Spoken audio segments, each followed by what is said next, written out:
and welcome back to The Movies Made Us Do It. How are you doing, Matt? I am pretty good, sir. How are you? I'm all right. I'm excited to talk about Night Watch. Yeah. But I really wanted, because I saw the dumbest fucking trailer this week, and I really wanted to talk about it. And I'm like, oh god, I gotta wait another week. What trailer? It's a trailer for a Jason Statham movie called Beekeeper. Oh, okay. I haven't seen it. Oh, watch the trailer. It's hilarious. Okay. I mean, it's hilarious in that I am still probably gonna watch it with some beer kind of way. Like, Yeah. it looks entertainingly stupid, but it looks so stupid. I'll give you the brief synopsis. Okay. Jason Statham is a beekeeper, Right. man who maintains bees. There's a word for that. A beekeeper. Yeah. For an old lady. He's a beekeeper for an old lady, and the old lady gets scammed by internet scammers. So Okay. Jason, and then she commits suicide. She blows her brains out. So Wow, that got dark quick. So then Jason Statham murders all of them. And then it turns out that in addition to being a beekeeper, a man who maintains bees, he is also a beekeeper, which is a secret government spy program. Okay. So he is a beekeeper, and also he is a beekeeper, and the film is called Beekeeper. Isn't it something like an apiarist? I don't know. Beekeepers are actually called something like that. I can't remember. I have no idea. But Weird like this that. film looks really... That sounds mental. It's got that fucking, like, they're like, oh my god, internet scammers, they must be hackers, so they must be in a big building with like a all neon, purple neon, and like big TV screen with symbols all over it. Like, yeah, okay. With a big sign saying bad guy's lair. They might as well have done like matrix green lettering everywhere or something, you know? Like, oh god, it looks terrible, but in that, like, I'm definitely going to watch this kind of way. On a similar sort of vein, not quite so much, but have you seen the John Woo trailer? John Woo trailer? Yeah, the new John Woo film. Oh, sorry, I thought you meant the film was called John Woo. I was like, okay. No, sorry, the new John Woo film trailer. No, I haven't. I can't remember what it's called, but it's got Joel Kinnaman in it, who's basically playing the Punisher, but it's a Christmas movie. Oh god, I'm so sick of these now. I like, do you know what I mean? Yeah. They're like, oh, Santa's badass. Like, oh, fucking, it's John Wick, but Santa.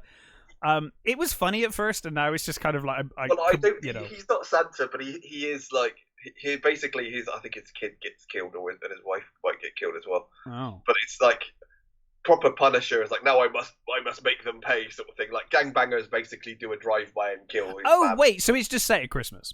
Yes. That's fine. Sorry, I thought you meant he was going to be an elf or something. It's not and, you know. It's not like the Fat Man or whatever it was. It's not that.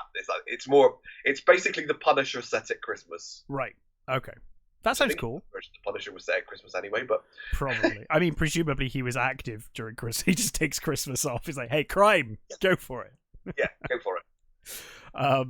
Yeah, cool. Okay. Well, anyway, I will watch that trailer. Today we are talking about Night Watch. Despite the fact last week I said Day Watch. No, we both said Day Watch because we're fucking idiots. We meant Night Watch. Yeah, we did. And literally off the stuff. Almost as soon as we hung up. You were just like, bollocks! I just said Day Watch, didn't I? The thing is, I listened to it back, and so did I. So I knew what you meant, though. I knew you meant this film. So. But anyway, Night Watch 2004 or 7, depending on which version you look at. Also, I think there's 2 cuts of this movie, and I'm not sure which version I've seen. I think there's more than that now. I think there's a few different cuts. I think mine is the original international version, I think. Is yours got the bizarre thing of here's the English version, and the English version is just that the intro's in English and then everything's in Russian after that anyway? I have a version with English dubbing. Oh, no, I don't. Right, so the version I've got... Yeah, it just has the intro in English. The intro is English dubbed, and then after that, it's just in Russian, and I was like, okay, that was bizarre, but fine. Really peed off because the subtitles, for some reason, weren't working on mine. Which really annoys me because the fucking subtitles in this movie are awesome. Yeah. So, I mean, certainly went to the cinema to see it, and I'm sure when I bought the DVD, those worked. but I couldn't get them to work this time, so I had to watch the subtitles in hard of hearing.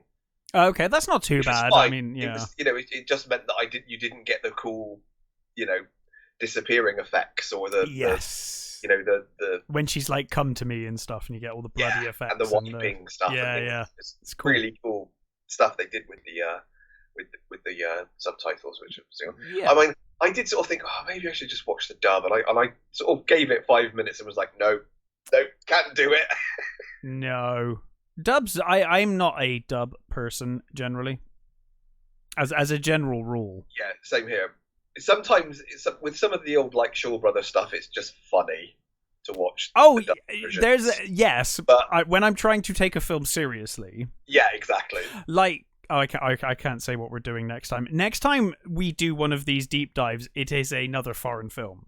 Yes. I will definitely not be watching the dub of that. Hell no. That would ruin that entire movie. Yeah. So, any suspense and horror would just be destroyed immediately. So no. But, well, you saw this in the cinema. I think I saw this in the cinema too. Haven't watched it much since, so I was curious as to how well it held up. I think it's probably the only Russian movie I have seen in the cinema. I can't think of many Russian movies that got cinema releases over here, to be honest. I saw that movie. Classics, like, Yeah, of course. I don't know if what was that movie? I think it's an American movie in Russia. I can't. Do you know? I've got this vague memory of a film, and I can't even remember what it's called. It was really average movie, and there's like people in Russia, and then there's like an alien invasion of monsters running around. Oh, I know the one you mean. The alien. Is that the one where the aliens are like invisible? Yes. Yeah, I know the one you mean. I can't remember what it was called. I've forgotten almost everything about that movie, but I saw that in the American cinema. Movie though, wasn't it? I thought it was. So it's an American movie just set in Moscow. Certainly had an American cast. Yeah, I don't remember anything about it. It's one of those movies where it's like just the vaguest of memories that I even ever saw it. I've seen it and don't remember it. It was totally forgettable. They had like aliens in it. That's basically it. Pretty much, right? I've completely forgotten. It's like those is it Divergent or whatever they're called? Oh, those things that there's other than the Mockingbird and all that stuff. Oh yeah. Other than those movies, which I really still like. Mm-hmm.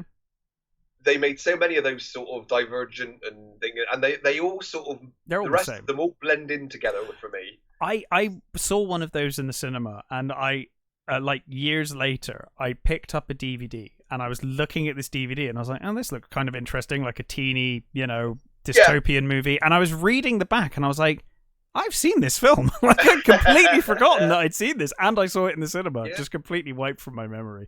Those YA. They bleed into each other. The thing is that I don't think any of them were bad. I didn't see enough of them to say. A little sort of lackluster, maybe. Mm-hmm. They just didn't have the same oomph that. Yeah. I can't even remember. Hunger Games. Games, yeah. The Hunger Games had. I still think the Hunger Games holds up as really good movies. Actually, I like them. The splitting of the last one was stupid because that's just a money grab. Yeah, the one before last it goes on too long and it's didn't need to. But overall, I think they're really good movies. Well, a film that I think has held up pretty well for the most part is this film right here, Night Watch. So the film is set in modern Moscow, but we start like 1,000 years in the past, I think. It doesn't. It's not really specific. But it's ancient history and stuff. I'm guessing it's supposed to be like sort of Lord of the Rings type thing, in that it was another age. Let's go with that. A long time ago, another age. We have the warriors of light and the forces of darkness in this kind of eternal battle. I do love the differences as well. You've got the warriors of light all in their shining armor and looking all snazzy and resplendent, and then you've got the bad guys just look like a bunch of lurpers in animal skins and stuff. Yeah, but I do love. They look like barbarians, don't they? Yeah, they look like barbarians, and I like the Zevlon, is basically being carried. I love that. Yeah, it looks awesome as he comes over the top of the hill, sort of thing. If I'm gonna be a general of darkness, I will be carried. Yeah, that's fine. I'm not riding a horse. No, that's for peasants. So anyway, their armies go at each other, and we get the impression that these armies have gone at each other forever. And, the initial thing is it's come. They were coming across a bridge, and they met in the middle. Yeah, and then neither would give way to the other, so the massive battle, ensued. Yes, but the bad guy laughed and enjoyed it, and the good guy wept. Lord Gesser. Yes, Gesser. He realizes that they're equally matched, and that basically everyone will fucking die on both sides if we don't stop this. Is effectively what he comes to the conclusion of. Yeah. And so he basically stops the battle, and I was going to say a rocky truce, but it's kept for quite a long time, so I guess it's a reasonable truce. Is basically forged that day, and the deal is. And we'll get to what this means in a minute, but no other. Yeah, and we'll get to what the other is. Describe what the others are. Others are anything that other. They're not human. They are wizards and witches and shape changers, prophets. Anything that magical. Has a sort of anything a sort of magical creature. Some aware, some unaware of their status as an other, but no other can be forced to be good or evil. Yeah, they choose freely. Whenever you're discovered to be a other, you are basically given the choice of light or dark. Whereas I think before they were like forced into being either good or light. if we find an other and we're the evil gang, you're coming with us and you're being evil now. Whereas now the rules are. They must have free will. They must choose. And the soldiers of light are called Night Watch because they watch over the dark. They watch over the evil ones and make sure that the dark others are kind of obeying the truce.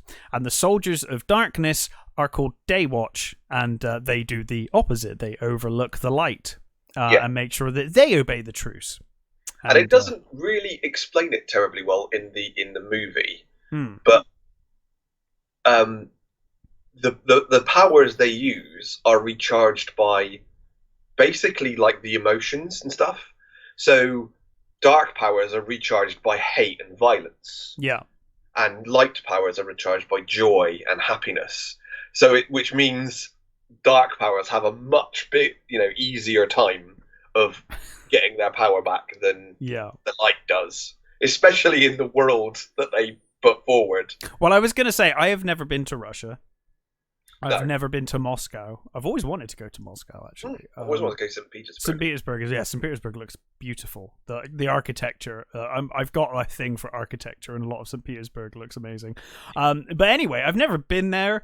If this movie is anything to go by, it's like the sweatiest, grimiest place. Yeah. Like everything in this movie is kind of sweaty and gross, and I love it. Yeah. It's such a grungy look to everything. Yeah. There are only two things in this movie that aren't, and that's the swimming pool. Yes.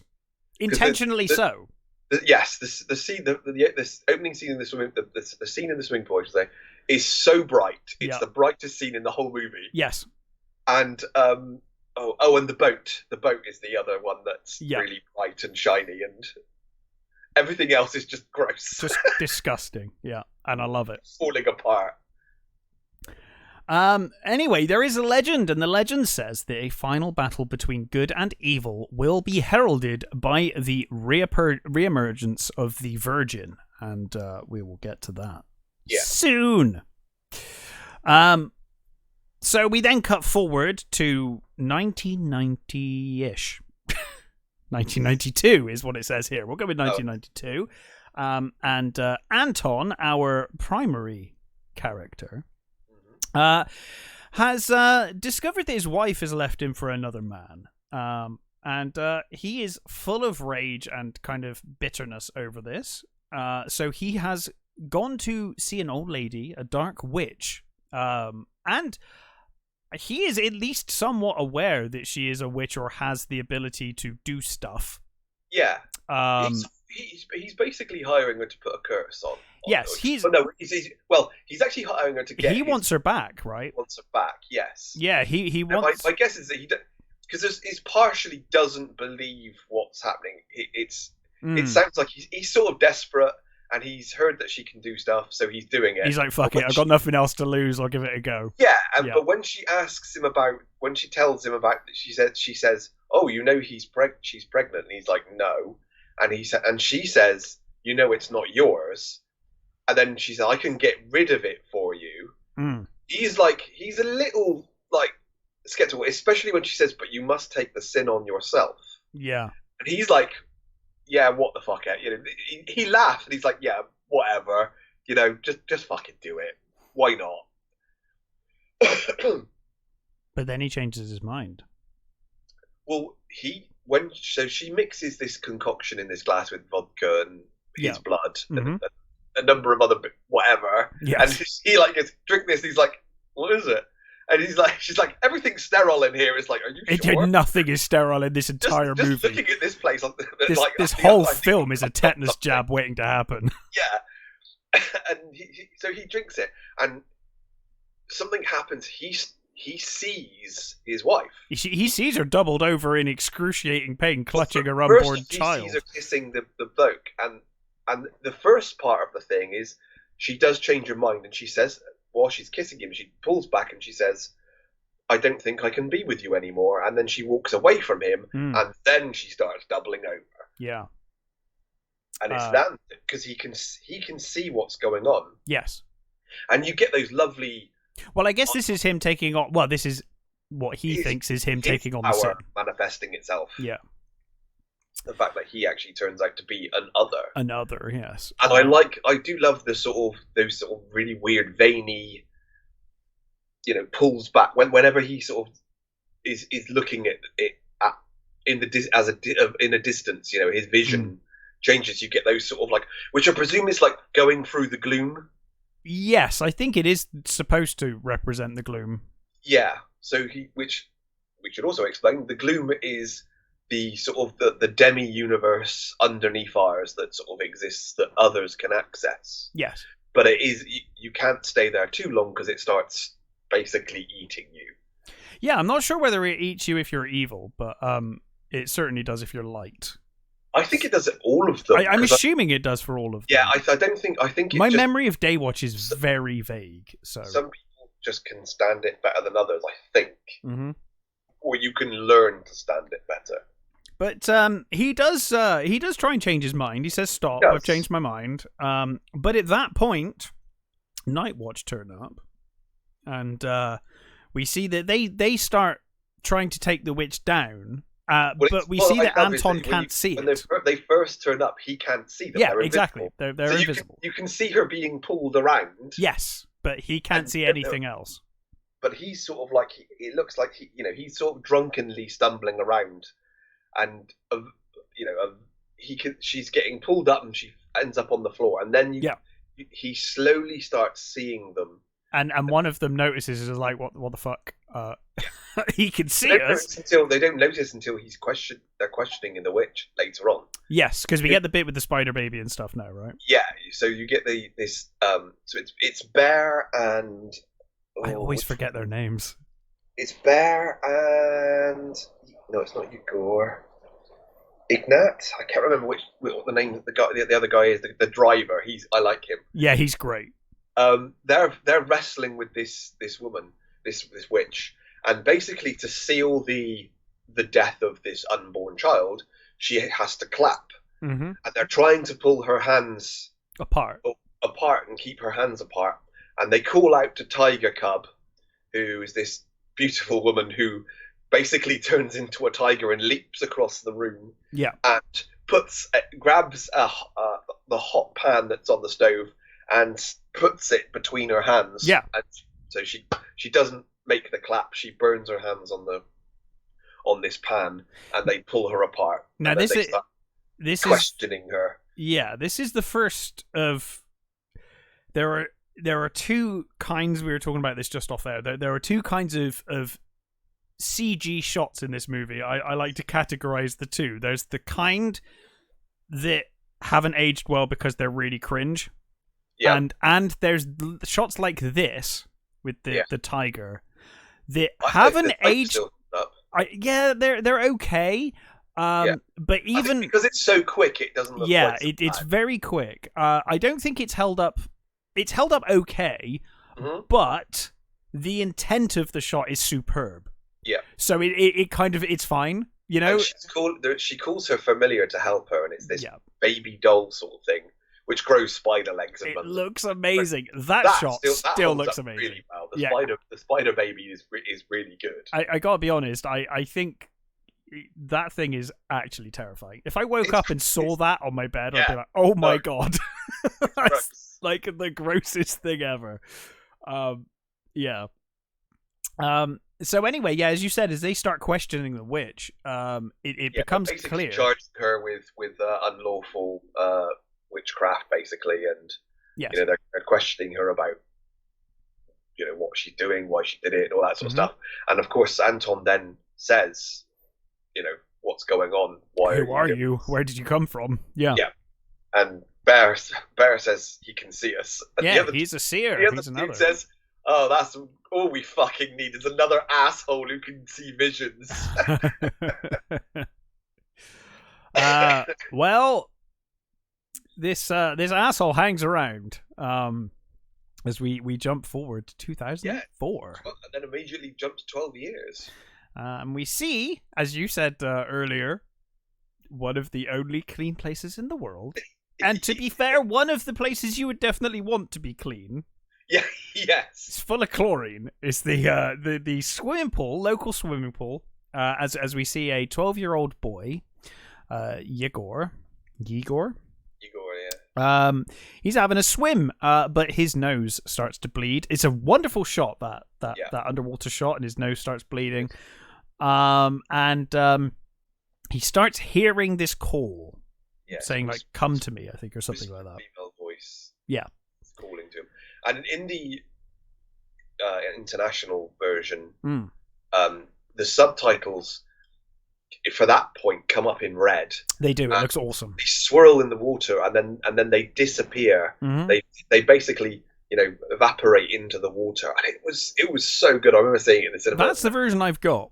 And things like when he's saying no during the subtitles move with the camera. The subtitles move all over the place. Yeah. And there are like really cool little wipes and things that people, when subtitles come up and things, people go past them and stuff. It's really, really well done. And annoyingly, they would not work. For some reason, they just wouldn't work on my copy. That is a shame.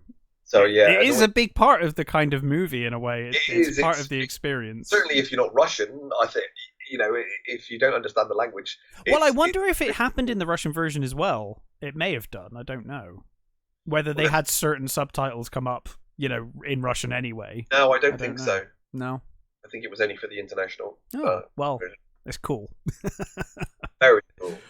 So anyway, he leaves the swimming pool and starts walking away. Following the call. Yeah. Meanwhile, Anton has 12 years on. He is now a full-fledged member of Night Watch. Yeah, well, he's more of a trainee still, isn't he? Is he a trainee or like a consult? I thought he was kind of like a full-fledged member at this point. But... Well, he's not. He's not like the other three, like Bear and Tiger Cub. They're fully fledged. They're field agents, because later on, when I think he's just got a slightly different job to them, hasn't he? Yeah, it's there's a thing later. Gesser says to him that he's not powerful enough to be a field agent.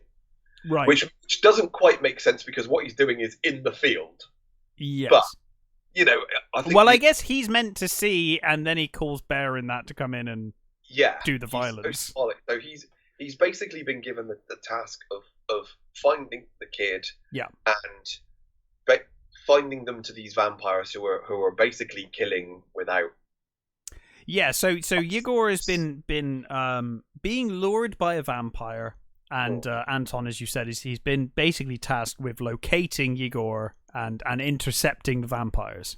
And I like the way that they do this. So he's part of his powers means that he can emulate the powers of a vampire by drinking blood and sort of putting himself, but it seems to be putting himself in the position of what a vampire does. Yes. So that's how he's been drinking blood, and he's on the phone conversation to the driver guy, and he's telling him, you've got to drink some more blood if he says is the thing working, and he's almost like drunk, isn't he? He's sort of like he's a bit dozy, and he's like, oh, I've run out. He says, well, can you get some? I'll send some over. And he says, no, I can get some more from my neighbor.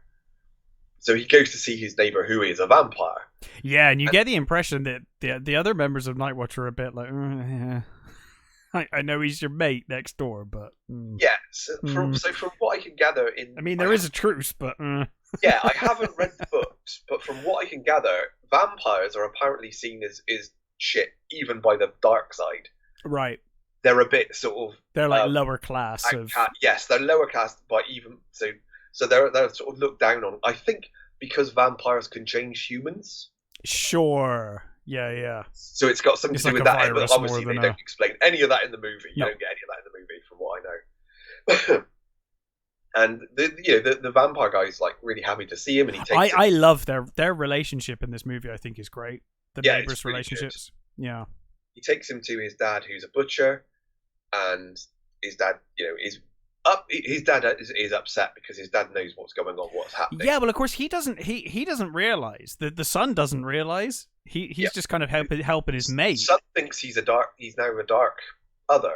They think he's a vampire, and he thinks he's a dark other, and his father gives him this pig blood, which seems to do the trick. Because he says, like, hey, he's like, is this pig's blood? And he's like, yeah, but, humans use pig's blood. It's fine. Don't worry about it. Yeah. It's near enough the same thing. He says that they use it, pig organs in transplants like now. And he's like, who does? He's like, humans? It's fine. Don't question it. Yeah. So he walks off, and you're left with the son and the father and son. And the kid's really happy. He thinks he's done a good thing. Yeah, he thinks he's helped his mate, and the dad says, "You don't understand. He's a light other. Yeah, he's only doing this to hunt. Yeah, there's only one reason a light other drinks blood, and that's to hunt one of us. A vampire, specifically vampires. Yes, vampire, and which completely changed. The son's like, "Fuck, I did not know that. That's really bad." Well, and he's unwittingly just potentially helped murder one of his own kind. Exactly. And it wasn't his choice. Like, he was just trying to help a mate. He didn't realize that that's what was going on. Anyway, the blood makes him kind of drunk, Anton. He's kind of like has this. He kind of becomes inebriated on blood. I think this is where we get one of the soldiers. It's like, where are you going? Like, you're drunk as fuck. Yeah. And or is that when he gets off the train? It might be when he gets off the train that happens. I think it's. It's either on the way to the station or just after. He gets pulled out. He gets pulled aside, doesn't he? And they ask. But they're going to arrest him until he pukes blood. Arrest him, and then he pukes up all the blood, and they're like, "What the fuck have you been drinking? Get the hell out of here!" Just leave, because gets. I think he gets blood on the guy's uniform, and the guy's just like, "You're disgusting. Go away. Just leave me alone." But anyway, we should say they had a tip off, or they were aware that it was something. They were on the metro line, on one of the Orange line, I think it is. Yes. So he's heading to the metro to try and find him. He does manage to locate the kid. He finds him on the train and quickly gets on. We should also say that when he was preparing for the night, and the guy says, "Oh, make sure you dress warm," so because it's going to be cold. He gets his coat. He opens his wardrobe, and there's basically just a few things in that wardrobe, just like a coat and stuff. And then he says, "Make sure you take your weapon," and he pulls out a torch. Yeah. He says, "Make sure you've got the right bulb in it, and he opens up this like because it's got to be ultraviolet, not like a normal fucking little different coloured bulbs in this sort of thing, and he puts in a sort of ultraviolet one, and then later on, obviously that it becomes in this part of the thing, it becomes obvious why he's doing that. Yeah, and I love this. It's like the this massively overfilled train that he's on. Yeah. So he's following the kid. Yeah, he sees the kid and he's following him, and he's sort of stood over the kid, and I love that the drunk dude next to him is like, "You're really drunk, aren't you?" And he's just like, "Fuck off," sort of thing, doesn't he? Like, doesn't he say like, "I want to rip your ear off" or something like that? Yeah, I'm gonna bite your ear off or something. Yeah, and this guy's like, "Okay, okay, my bad." It's like really creepy because he's sort of literally stood over the kid, just like sniffing him. Yeah, and it's like, I wouldn't be smiling at that. I'd be kind of horrified. Yeah, but this guy finds it amusing. He does. Yeah. Until the guy who was clearly unhinged, that he's just provoked, says, "I will rip your ear off," and then he's like, "Oh, okay." But anyway, he then gets the kid sort of because he puts his hand in front of the kid, doesn't he? He puts his hand on the window, and the kid sort of is freaked out and he moves away. Yeah, he continues moving through the train, but Anton then basically he's like uses the flashlight. He starts using the flashlight. He sort of gets this feeling that there's something here. Yeah, and he thinks it's one of the vampires in the train. Mm. So he uses his light to sort of shine on the culprit, because whoever it will be will show up. Mm-hmm. And instead he sees a girl. Yes, and her hair is kind of flying around above her head, and and then we see the vortex. Now he's squished in this like all over. They're all sort of trying to get, and he's been jostling people around. And everyone fucking hates him on this train. Yeah, everyone's like, "You just fuck off," because he's pushing people out of the way, he's stumbling around because he's kind of drunk as well. Yeah. Everyone on this metro cannot stand him. Yeah. And he's holding this torch up, and he starts screaming from the sort of power of this vortex that's coming off this woman. And I love this. He starts screaming, and then he sort of stops, and there's just the whole train just sort of like looking at him. I fucking love the old woman who's like, "Get a fucking job wearing sunglasses inside. You disgust me." And he like with sunglasses on as well. He does look like an absolute moron. He does, or someone on heavy drugs. Because he just looks like a junkie, doesn't he? Basically. Yeah. And now the one thing I would say, I kind of, it's a minor thing. I wouldn't have shown the vortex here, because in a couple of scenes' time, he's asked about this, and then what's his name, the leader of the light, he sees that vision, and I think it would have been more effective if it was more like you just see him screaming and whatever at this point, and it would be weird, and then we find out later what it was, or not show it later. Slightly more spectacular when Gesser sees it. It is, yes, that's true, because I guess he sees the full picture, doesn't he? Yeah. Because we keep cutting back to Anton in this scene where it's like we see the vortex, which is kind of it's like a load of crows. Yeah, swirling massive sort of tornado of crows. Now, apparently, the Russian word for crow and vortex are almost identical. Mm. That's a thing. So anyway, he stops screaming eventually, and the woman's like, "The fuck," just like how random. Everyone else on the train is like, "God, please get off the train, sir. You're annoying." But anyway, he does catch sight of Yegor again. The train stops and the kid gets off. Yes, and he sees him leaving, and he does touch the woman. He does, yes. And he obviously realizes that there's something going on there. And the woman she's crying, isn't she? She's got like a tear in her. And I'm not sure whether that's what he sees or whether she actually is crying. I suspect she is actually crying because of what she's done, which we'll get to later. Yeah. She's thoroughly unhappy with choices she's made. She's a very unhappy lady. Yeah.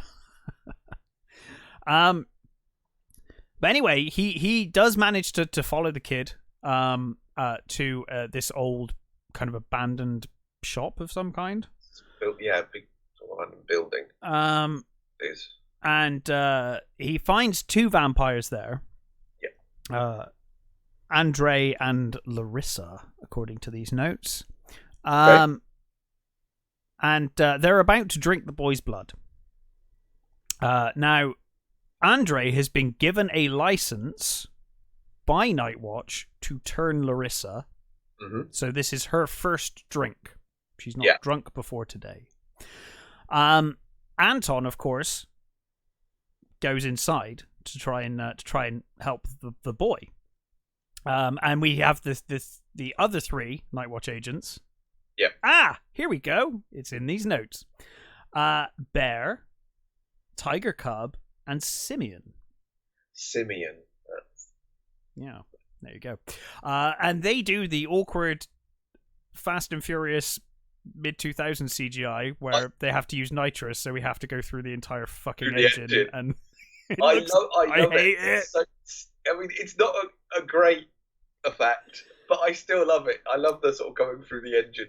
I love the bit with what's his name when they flip the truck over him. Oh, it's so good, isn't it? That's a great shot. So they're driving. Yeah, they're rushing to the scene. Yeah. And it's like that's how I drive when I'm playing Grand Theft Auto. Yeah, pretty much. It's like when I play L.A. Noire. They're like, "Hey, you've come to solve the crime." And I'm like, "Yeah, I murdered like 20 people getting here by accident, but sure." Yeah, I called massive collateral damage on the way, but I've killed way more people than the person I'm tracking now. I've managed to hit almost every car on the way, but. Yeah, so I love he's not really watching the road, and Tiger Cub keeps telling him to watch the road. Yeah, and then all of a sudden she spots. I forget his name. Yeah. The leader of the bad guys in the middle of the road, and she's like, Zeblon, and he sort of looks up and he slams the brakes, doesn't he? So the truck kind of starts to move, and then and he basically puts his hand out and he moves the whole truck over him. Yeah, and it just gets put down and drives off. It's cool as fuck. It's such a cool shot. Cool. It is so cool. But anyway, meanwhile, Anton is kind of struggling with these 2 vampires. He's the thing is he phoned them to tell them where they are. Yeah, but it seems that the blood has sort of not exactly taken over him, but it's affecting him in some way. I assumed it was starting to wear off, where he can't see them. It's starting to be where he can't see them, and he starts using the mirror, doesn't he? But he starts making sort of bad decisions. He doesn't answer them properly when they ask him where they are. He only sort of gives a thing, and then he hangs up when he should have, told them properly where he is. So they don't know 100% where he is at this point. They've got a rough idea. Yeah, which I guess is another reason why they're rushing so much, because they're like, we need to find him once we get there, so let's get there as fast as possible. So he's trying to fend off these 2 vampires. He starts being unable to see them. He's kind of using the mirror. They then smash the mirror, so he's just got this one broken piece. Moved into the gloom, haven't they? And he decides, for some reason, because later on they have a go at him for it, he doesn't use the gloom. He doesn't go in himself. Well, I think maybe it's because, like you said, he's so inebriated and kind of out of it. He's not thinking straight. Mm-hmm. I thought that too. That's basically. So he sees him with the vampire guy. He's got this pair of scissors. He's like didn't they call him a stylist at one point or something? Something like that. And he does a real number on him with these scissors. Yes. He stabs him through the hand and in the guts. And then he skewers his hand. He gets really fucked up by these vampires. Really messed up. He calls to the kid to get away, and the kid sort of does manage to sort of run away. He burns the female. He burns half of her face, doesn't he? Yeah, with his torch. He basically loses the torch during the struggle. Yeah, and they basically beat him down to where Anton's on the floor, and Andre is about to basically cut him open with a piece of the mirror. Yeah, he's got a huge piece of the mirror, and he's going to it looks like he's basically going to cut him in half with it. Yeah, but luckily, Nightwatch turn up just in time, and they shine their UV from the headlights of the truck through the door. Yeah. And Anton uses his broken piece of mirror to kind of angle it Yeah, he reflects it into the stomach of the vampire. Yeah, and basically gets blasted back. I love the porcelain head. Yeah, it's so cool. He awesome. He hit a chair, flies backwards on this chair, and then hits a sink, isn't it? And then his head basically shatters like he's made of porcelain. Yeah. Yeah, it's a wonderful shot. It's a really nice shot and a really good effect. It holds up really well. That does. Yes, absolutely. And of course, the others are angry with him because he's killed another. And the thing is that they're supposed to arrest them. They're not supposed to kill them. Yeah, this is kind of unheard of, right? Yeah. Like, because it kind of goes against the truce to have murdered. Yeah. Basically. And he says, you know, why didn't you go into the gloom? And he just doesn't really answer. He's messed up at this point. Yeah, he's completely fucked this right up. I think he's pretty much going to die at this stage. They're like, yeah, we need to get him to Gesser because he's going to die if not. Yeah. And one of the day watch turns up, the dude in the tracksuit. Yeah. And he's like, you've got to give him to us because, you know, he's committed murder. We need to arrest him. It's a violation of the truce, right? Yeah, it's a complete violation of the truce. And they're like, no, he's dying. We need to get him. There's no point in handing him over if he dies. Yeah, exactly. Yeah. So they sort of mug him off and put him in the truck, and then they speed across town to get to Gesser, who is basically the managing director of the light company. The light and power company, yes. Yeah. And I love... There's a lot of quick cuts in this. And there's a lot of exaggeration. When they come in and he cleans the desk off, that shot of him cleaning everything off the desk is like so exaggerated and so over the top. I really love it. I think some people find it terrible. But I kind of liked it. It made me laugh, actually. Yeah. So anyway, Gesser effectively heals Anton. He kind of tends to his wounds and what you see when you see the sort of psychic surgeons, isn't it? When you see that sort of whole thing he does with his hands, and he sort of puts his hands inside him and pulls out the bits of scissor that broke off, and he tells him as he's sort of, you know, almost dying. He says that he saw a girl, and I like that he says, "Was she pretty?" He says, "That's not what I mean." That's not what I meant. I saw a girl. She was a vortex. He's like, "Fuck." He's like, oh, "Okay, I'll stop. Maybe I should take this more seriously." What I like is just I wonder if Gesser was just like, "Oh, you drunk fuck. You saw a girl. Okay." The thing is, I think is that when the others call him when they're on their way over, they're saying, you know, he's injured and he's dying, sort of thing.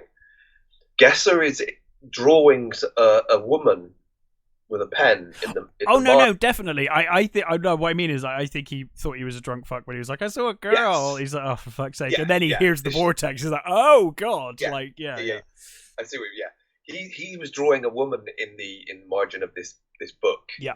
And he actually scribbles it out in a sort of vortex way, and then of course, you know, he gets the phone call. And they bring him in, and he starts calling him.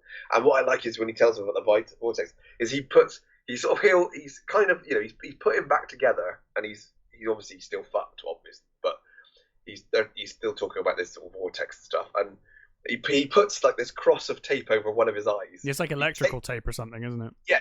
He then takes off his belt. And he basically puts his face against his and looks into his eye and wraps the belt around their heads so that they're facing each other. And he's like, "Show me what you saw."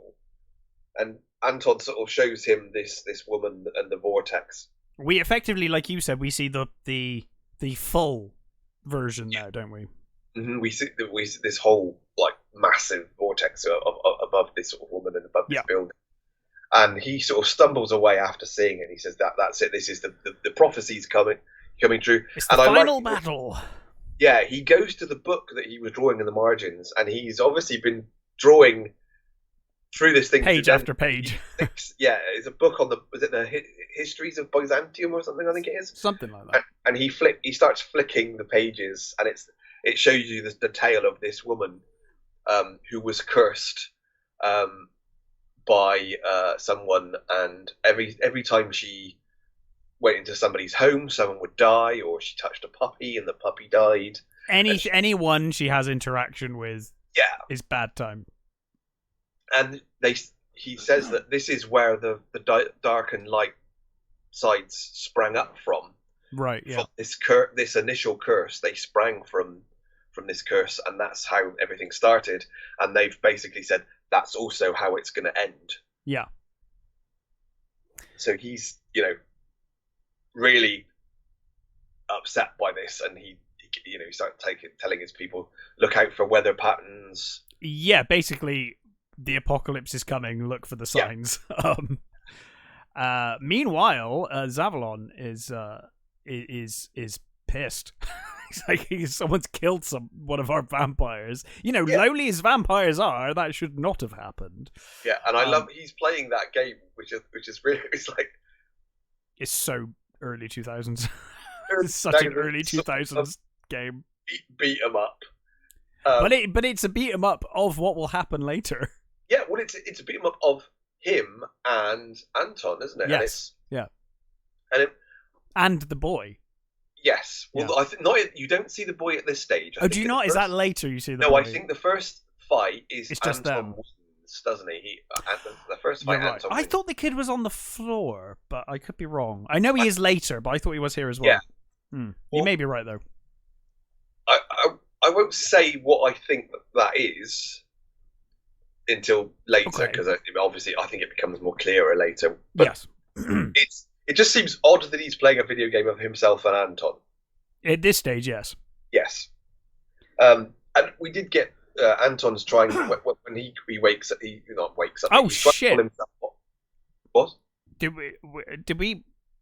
Did he get given the owl at this stage, or is that a bit after this? It might be after this, actually. I can't remember. I think it's either it's around this point anyway, because I think we get the brief thing with Zebulon. I think then it might go back. Oh yeah, maybe that's right. I only saw it yesterday again, but there you go. That's what we do. Anton tries to get up and leave, and he's like, "You can't leave. You're going to be in trouble now. The dark side are going to want to kill you now. So you really got to be more careful. And you're in no condition to do anything." He says, "I'll give you a partner." Yeah, and he goes and gets this vacuum-packed owl. Yeah. He goes to a cupboard, pulls out this vacuum-packed owl, and he chucks it at him, and he catches it. He's like, "What the hell's this?" It's like, "It's your partner." He chucks it back at him. He's like, "I don't want that sort of thing." Do you know, I would have been like, this is the Lord of Light. I would assume there's more to it than just a stuffed owl. I would probably take it and be like, okay, I'm sure this will make sense later. Thank you. If nothing else, it's probably some sort of totem or something. Or like something, right? But he gives it back, and then, of course... I think it's because he's still worried about the kid, isn't he? Yes, I guess so. Adamant about trying to find this kid and making sure the kid's safe. But Gesser's like, okay, fine. And he just throws the seemingly stuffed owl out of the window. And of course the owl then comes alive and flies away. And Anton sees this and is like, oh, okay, that probably would have been useful in some way. Yeah. Maybe I fucked up. But as we said, meanwhile, how do you pronounce it? Is it Zavulon? Zavalon, yeah, I thought it was, right. Zavalon is, like we said, he's really annoyed about Andrei being killed. The vampire, and so he basically gets a dark witch called Alyssa, and he's like, you need to find Larissa, the female vampire with the half-burned face, because she is just basically only just become a vampire. She doesn't really know anything. She's not fed yet, and she is just aimlessly wandering the streets, heartbroken, probably suicidal, and extremely dangerous and desperate for blood. So I guess he's worried, well, the side of light have broken the truce. Yep. I don't want to do the same. I want to be in the right here. Yep. Stop her. We cannot afford to have her break the truce. But I think you actually do get the feeling that, at this point, you get the feeling that he's actually happy that the truce has been broken. Oh, of course he is. Yeah. I mean, it's all part of his bigger plan. Yes. I didn't know how much to say at this point. But outwardly at this stage, he's acting like this cannot be happening. And one of the things I like is the Alyssa. Apparently, in the books, she's not a singer, but the actual actress is a singer. Well, so, I guess if you got a singer, you exactly. Right? They decided, hell, why not? Let's just make her a singer. So they've got the concert where. where she's singing, and I like the fact that he goes to the guy in the tracksuit. I want to speak to her, and it's like she's in the middle of a song, and he's like, he gets out of the audience, and it's like between songs, she sort of talks to him on the phone. But yeah, so Zavalon basically says to Alyssa, he's like, right, you can tempt her with blood. She's desperate for blood, and what I need you to do is tempt her with blood, and once you've got her, get her to call Yegor again, because she's managed to call Yegor once. Do it again, and that will be wonderful. Yeah. And yeah, as you said, he's playing this video game. It will lead them to Igor, to Anton. Sorry. Yes. Yeah.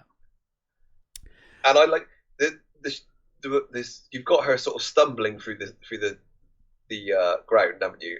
Stumbling through the streets in the middle of the road, and there's that guy that comes up to her and is like, "Hey, baby, do you want to ride?" And she just like snarls at him, and he like drives off like. Yeah. And I think that this holds up quite well. Is that the like passing cars are like knocking her as she's walking along. But of course, they can't see her.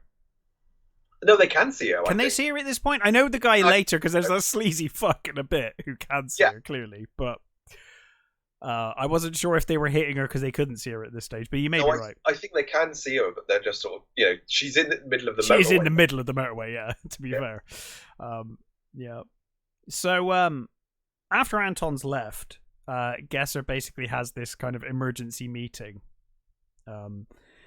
and they do a mid-2000s computer hackery bit where they're all typing on on keyboards and different things are coming up on the screen, and they basically discover that this building on the outside of Moscow, it's got this big storm going on, and they managed to identify the Virgin as like a tornado for Moscow, which is like completely unheard of. The signs are happening around this building, and they therefore identify this Virgin as Svetlana, and she is a doctor who works at a clinic and lives with her mother near the airport.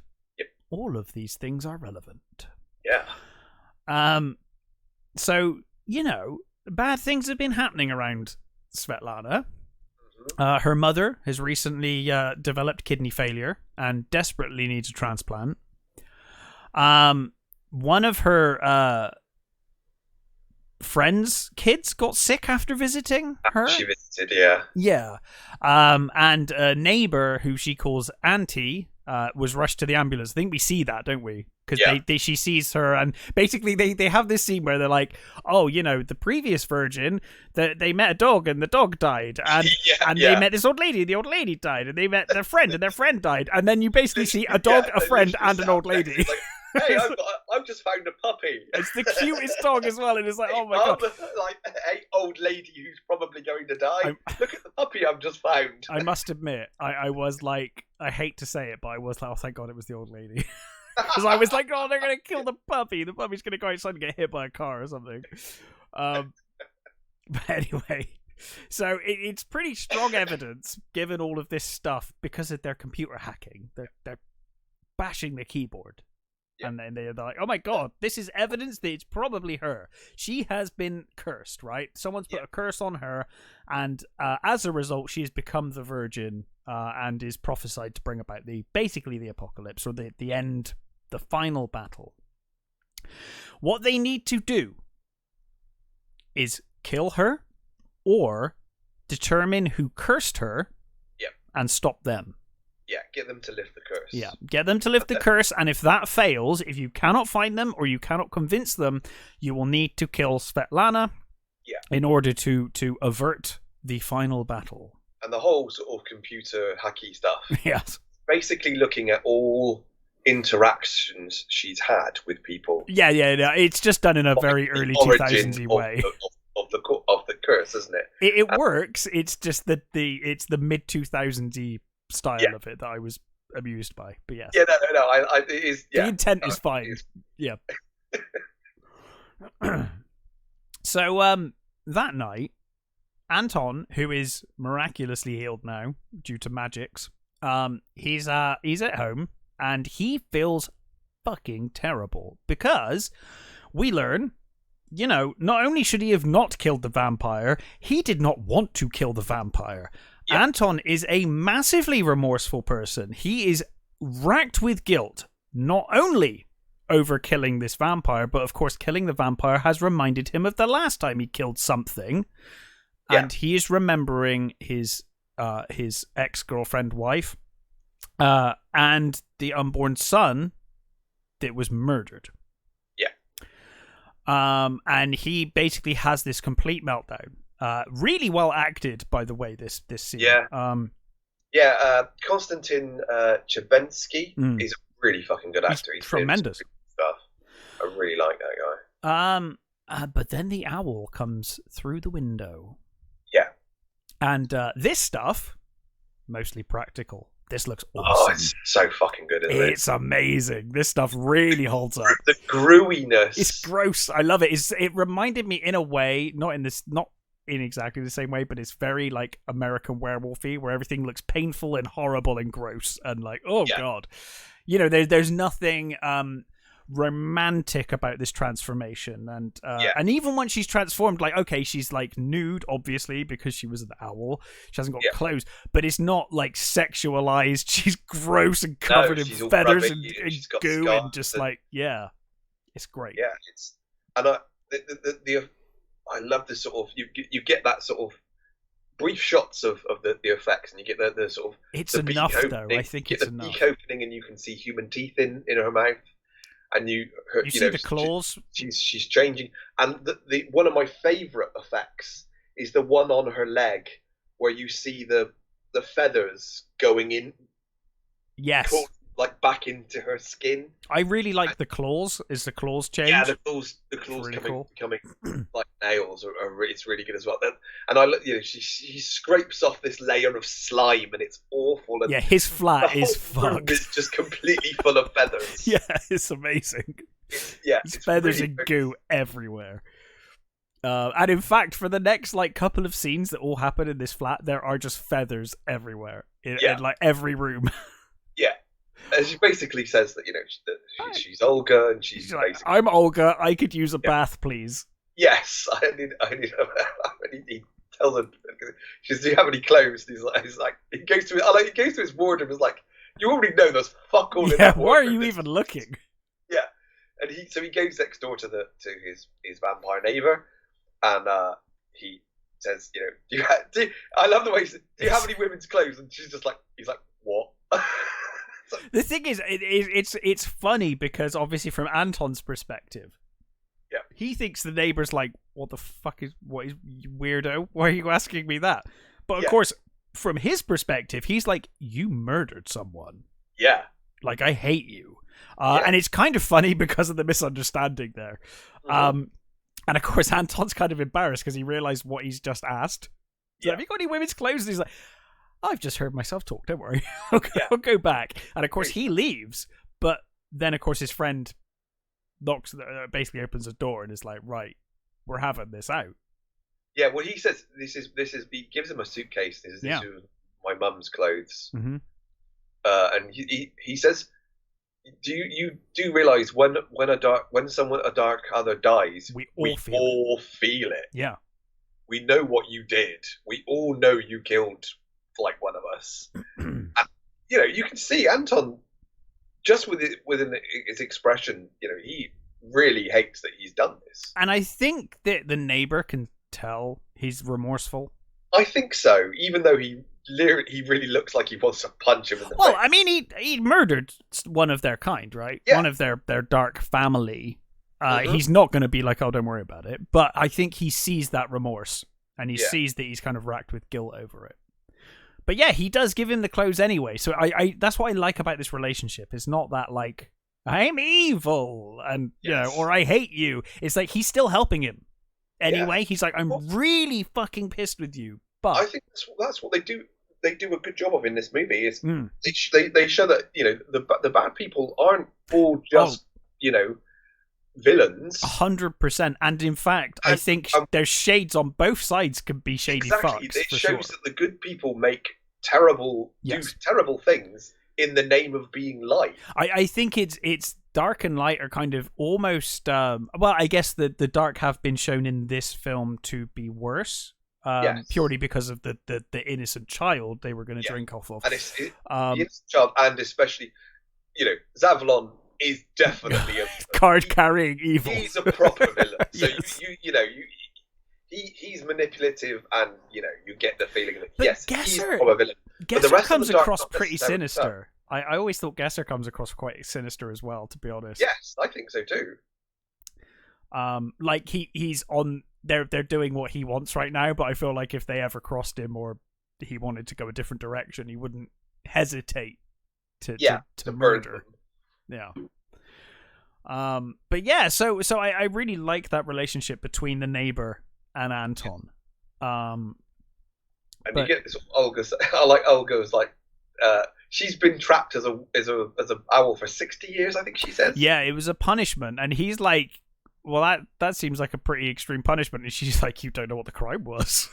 Yeah, so it's a pretty bad crime, But yeah, so I like she puts on the clothes. Like, are these fashionable? It's like I don't know. It's like no, they're clearly like 70s clothes that she's put on. Yeah. They look really good on her, to be honest. I was gonna say, I mean, to be honest, I presume Russian fashion in the 2000s was much like UK fashion in the 2000s, but she's only a couple of years out from that being really fashionable again, whereas she's ahead of the curve there, because it that kind of kitsch 70s kind of started to come back. Not as much, I guess it was more 50s, wasn't it? It was like super in, but thank God the 70s thing didn't go. 70s is a terrible fashion. Yeah, it is. I kind of love it, but I'm not sure I want to see it that often. However, she does pull it off. 70s is terrible for men. Yeah, it's worse for men. Collars, the really tight trousers, and like flared bottoms. You're right. It's worse for men than women, actually. Yeah. Yeah.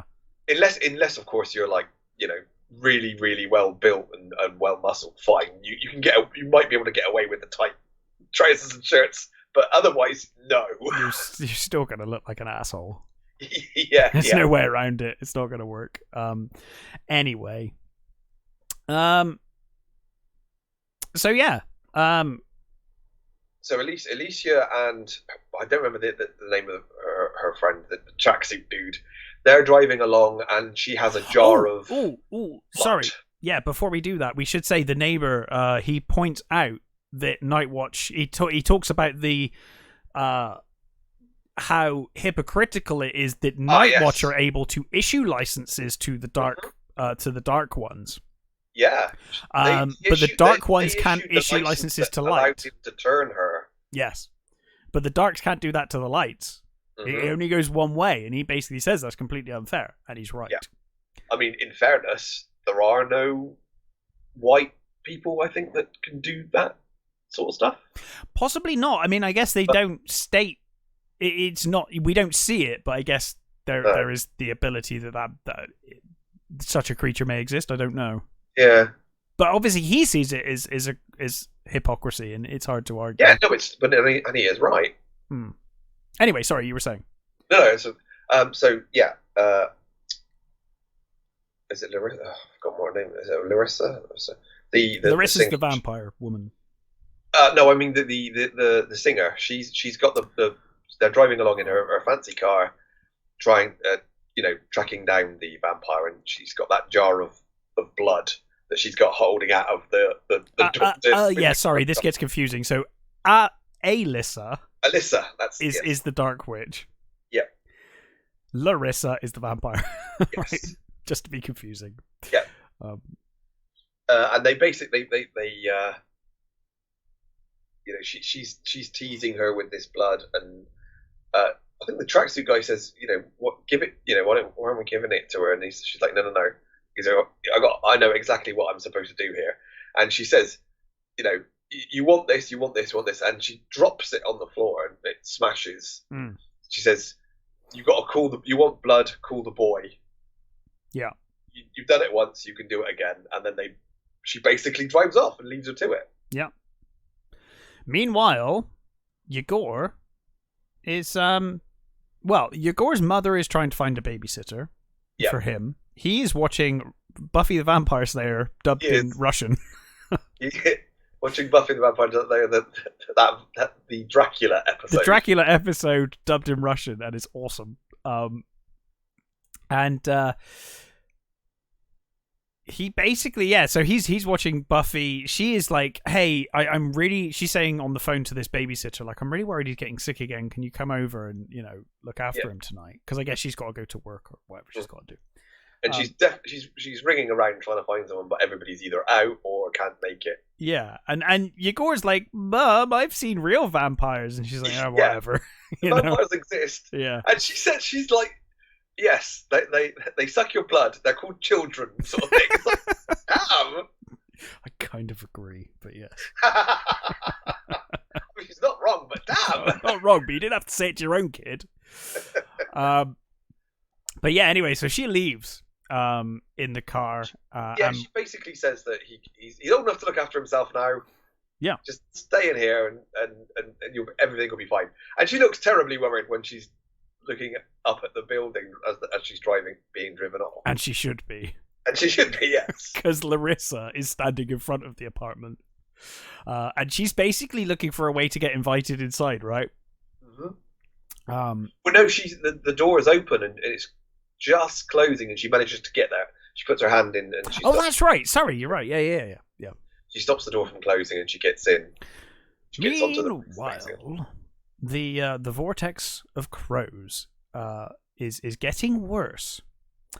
And we see, well, first we hear, then we see that a crow has flown into an airplane that is flying over the Moscow airport, and basically is hit one of the engines. Yeah.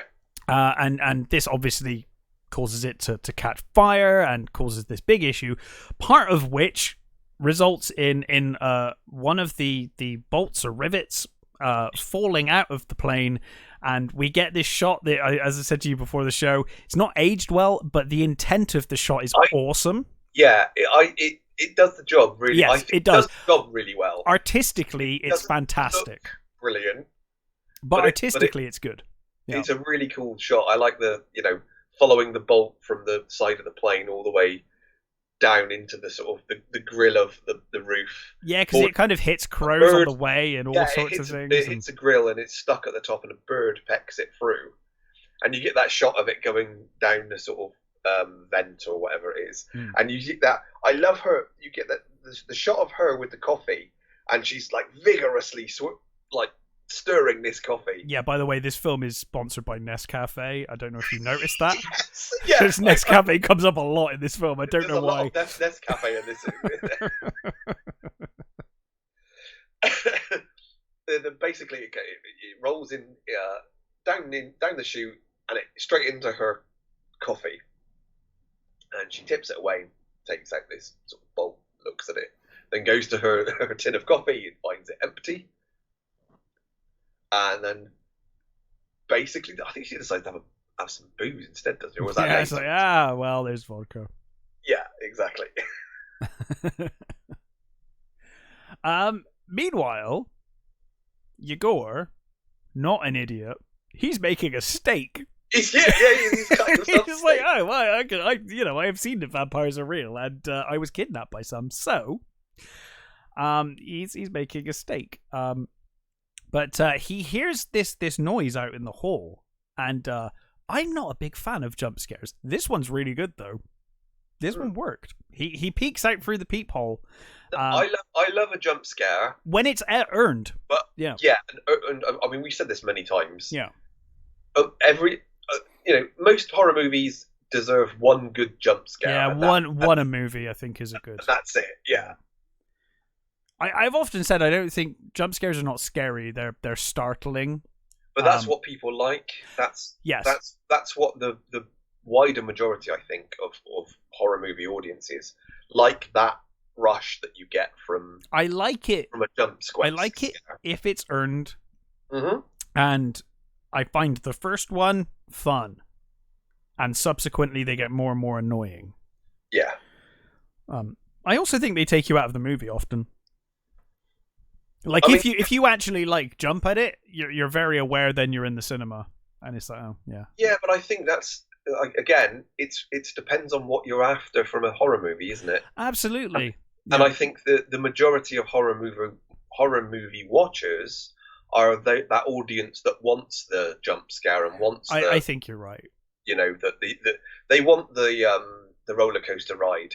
I like psychological horror. That's my thing. It's never been one that appeals to me. That sort of, I don't think about jump scares that night or the next day. No. You know, like I'll if I'm in alone at night after watching a really creepy horror film, like a psychological horror film, I will have those thoughts. And that's what I want from a horror movie. I want that kind of, you know, I don't think, oh my God, my cat's going to jump down in front of me and scare me. You know, like the worst kind of jump scares when they open a cupboard and you're like, oh, there's a cat in there. Of course there is.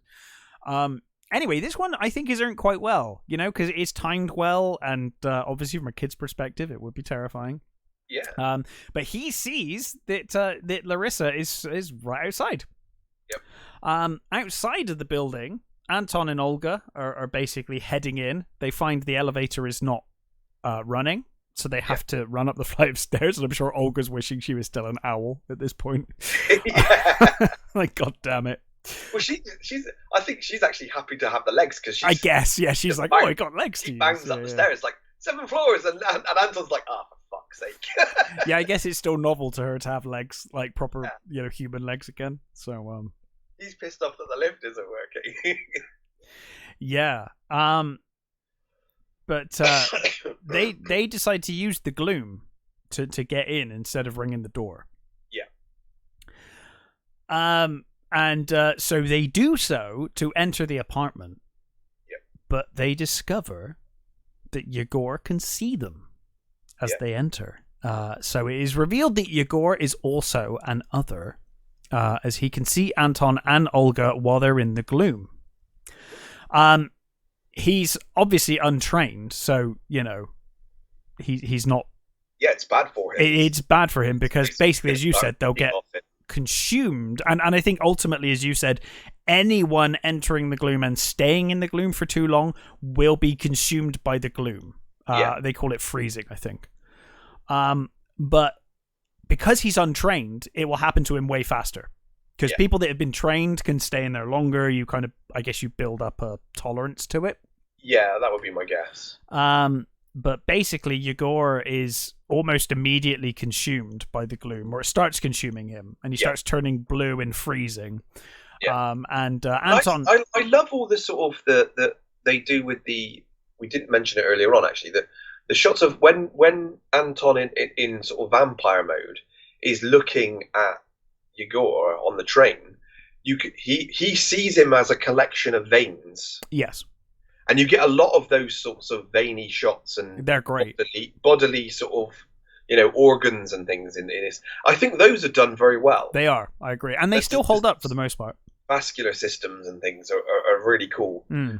You can see you know, the effect it's having on his body and how it's consuming him. And Anton starts succumbing to it as well. His hand starts freezing, doesn't it? Yeah. Well, I guess they've been in the gloom for a while anyway. And I guess the act of him trying to save, I guess, does he take it out of him to it's like he starts absorbs trying to, you know, resuscitate him, doesn't he? Yeah. And it basically starts. It's like it creeps onto his arm as he's sort of trying to resuscitate him. And Olga basically says, you know, you've got to give it blood. You've got to feed the gloom to give it, sacrifice your blood to the gloom, and it will. Because the gloom seems to have, which we haven't mentioned, is that the gloom seems to have insects in it. It seems to have, there's sort of flying around. There's a lot of buzzing insects whenever they're in the gloom. Yeah, it's you get the impression that the gloom itself is like this being that's looking to feed constantly. Yeah. It's almost like a rot, isn't it? It's like a consuming rot. Which is one of the things I will say about this movie. It's interesting. This movie kind of deals with the apocalypse, I guess, right? Mm-hmm. For want of a better word. But it almost feels quite small in that, like, although they're dealing with these big events, you see it from a very small perspective. It's just the group of ragtag guys trying to help stop this thing, right? Yeah. But this film does a great job of showing that they are part of a much wider story, and the lore and stuff around this, which probably comes from the books. I've not read the books. Yeah, no, it's one of those. It's been on my list for years to bloody read, and I've never got around to it. But you get the impression that there's this really deep lore yeah. surrounding all of this world, and we're seeing just a tiny piece of this wider thing, and the gloom is like that, where you're like, oh, what is this? Like, it's almost like it's got its own ecosystem, and it's almost like this malevolent thing that's like feeding off of anything that comes in its realm. I love it. It's great.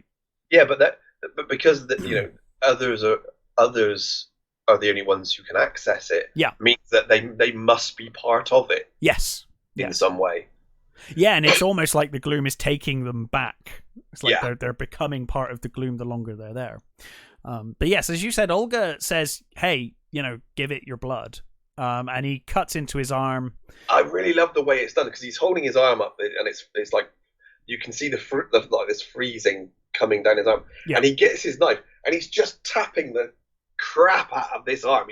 When I first saw this, I thought he was cutting his arm off. Yeah, like that's how violent it looks. Yeah, he's just really smashing this knife against his forearm. Yeah, and if nothing happens at first, and then eventually it's like some blood comes out, and you get that lovely sort of shot of the blood sort of swirling into the sort of the gloom. Yeah, and you see the sort of insects coming along and sort of starting to feed on it, and it's enough.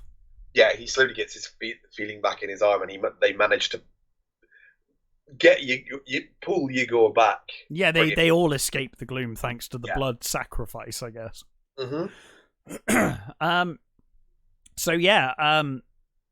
Then we get this great scene where Anton and Olga start to explain to Yegor that he's an other. It's like, hey, you're special. Like, we others don't know that they're others. This is where we kind of get the real backstory of this, where it's like, there are lots of others out there. They don't know they're others until something terrible happens in their life. Yeah, that makes this happen. And I guess for him, it was the attack by the vampires that kind of activated his abilities. Yeah. And Olga, who I don't think is a particular fan of the light either, given her imprisonment. Yeah. She's like, look, you can be light or dark. It is a free choice. Yeah. You decide. No one else decides. But while she's discussing this, or not discussing, while she's telling Yegor this, Anton notices a photo of Yegor and his mother. Yeah. And of course, he realizes that, if you haven't guessed by now, yeah, I mean, it is blatantly obvious. It is, but it's really well written anyway. It's cool. Yeah. It's one of those like, I guessed, but it's still really well written. He notices that the photo of Yegor and his mother, the mother is his ex-wife. And he then is hit with this horrifying realization that maybe the evil witch lied. And maybe Yegor is his son after all. Yeah. The storm is continuing to grow. And Zavalon basically he's like told the vortex is almost open. But Anton is still with Yegor. Zavalon's like, I'm playing my video game. Chill out. There's plenty of time yet. And as we see, he now is playing. He's winning now, right? He's winning the video game. The video game. And I love his character pulls the sword out of his spine. Yeah. So a spinal column sword out of his back, and he defeats Anton, who has a screwdriver and a light. Yes. It's an unfair match.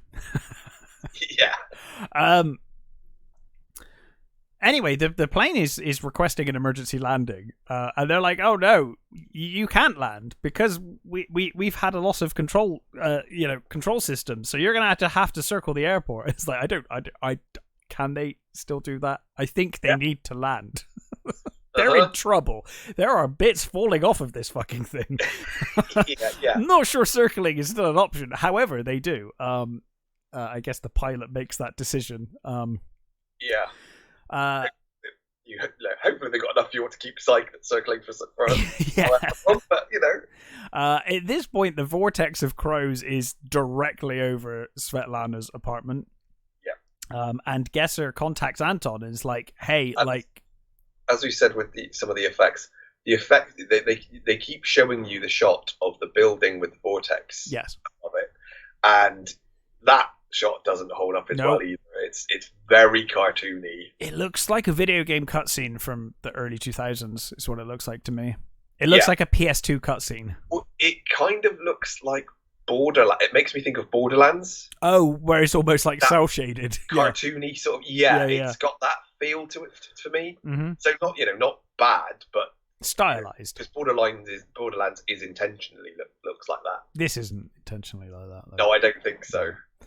But basically he's like, "Hey, look, the vortex is right over Svetlana's apartment. Like, the final battle's gonna happen if we don't do this. I am moving Nightwatch to Ground Zero, Svetlana's building, and Anton and Olga, you have to go there immediately." And obviously Anton's not too happy about this, but Bear and Tiger Cub are going to protect Yegor. Now, if you were wondering where in the fuck the vampire went, Anton does say she will not come in here while we're here. While Nightwatch is here, she is not going to get involved. So Bear and Tiger Cub are coming to protect Yegor from Larissa, and Anton is going to leave with Olga to deal with Svetlana. Now, he does say to Yegor on the way out, he's like, "I will be back, and I'm going to protect you from Larissa." I promised I'll be back. Now, of course, this is taking on a whole new emotion for him now, because he thinks this is probably my son. Well, I think he cared anyway. He certainly, he didn't want to in the end, he didn't want to sort of kill the kid anyway, even if it wasn't. So, it's Svetlana's apartment. The auntie is dead. Yep. And Svetlana started to become aware that it's probably not good for people to be around her. She started to realize that things are bad things are happening to people she loves and cares about, and she's feeling responsible-ish. Mm-hmm.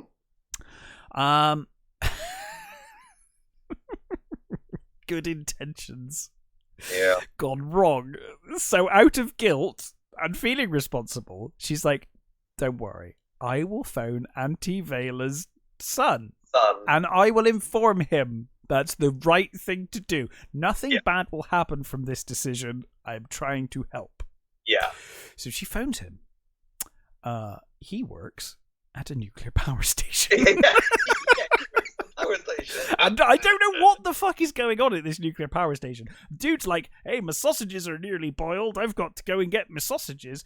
And he leaves the son, Vela's son, at the console. But what the hell is going on to where this son not reacting for like a second means the entire power plant just explodes? Yeah, well, it's like, what were you doing?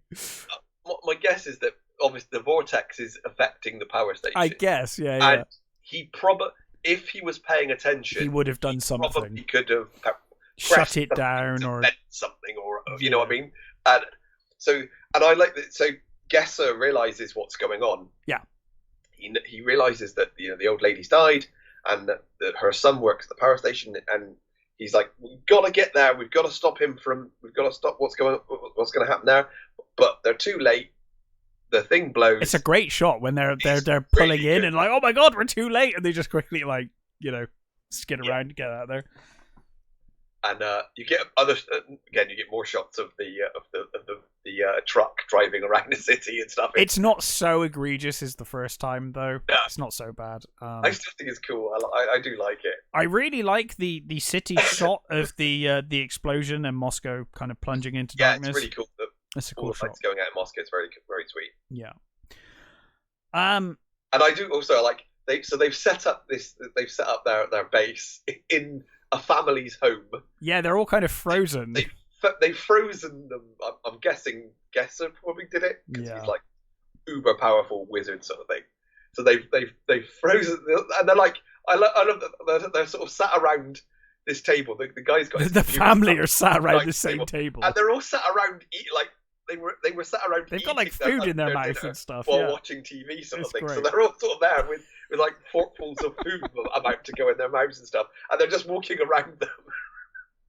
And these guys do a really good job of being frozen. They don't move much at all. Like it's convincing. Not an easy thing to do. And Mr. sort of hacker, he's still desperately trying to find the link. They are basically it's like 0 hour, and they have failed to find a connection. Who the hell is Kirster? Yeah, they. Anton and Olga. I think they've got too many matches, right? Because she was a doctor or a nurse or whatever. They're like, oh god, there's these people, families of these people could have done it, or it could be like anyone. It could be your mother. It could be this. It could be that, and they're really struggling. Yeah. And Anton basically says, "Let me have a go," and the computer's like, "What the fuck are you gonna do?" He's like, "Just let me have a go." Yeah, like you've tried. He starts looking at his own stuff. Well, he finds the file right by accident. Yeah, I don't think is it intentional? Because at this point he's really questioning it. So yeah, he finds a connection, and he finds his file, and then you go back to the interrogation scene. Yes. From the beginning of the movie with the witch, mm-hmm. and he remembers because he was with groggy, context, because he was only becoming, aware of his powers at the time. He wasn't really taking in all that was being said, and we hear, and I can't remember whether it's Bear or whether it's Simon who says, "Why did you lie to the witch?" He says, "Why did you lie about the kid being someone else's and not his?" Mm. And it becomes clear that actually Igor is his son, which I feel like he knew anyway at this point. He just needed that confirmation, but he was pretty sure, like, because he even asked him. He's like, "How old are you?" He's like, 12. He's like, and 12 and how many months? What I also like is there's the when after Olga's transformed back, and they're talking, and she asks him if he's with someone, and he says no, and he says. He's like, how long have you not been with these? And he says eventually 12 years. And then when they're talking, when he's asking Igor how old he is, he says 12. Yeah, and the camera looks at Olga, and immediately Olga's like, okay, I know where I figured this out. Is going. Yeah, she picks up on it straight away. And what I like is nothing is said. You just have to look at her face. It's done so well. You just see it in her face. I can't remember who plays Olga, but she is terrific. Galina Tyanina. Right. She's great. She is great. She's really good. And when you've got a great actress, all you need is a look. It's a good, it's enough. It's enough. Yeah, for sure. So yeah. He's basically now he's like, oh god, the Dark Witch lied to me, and and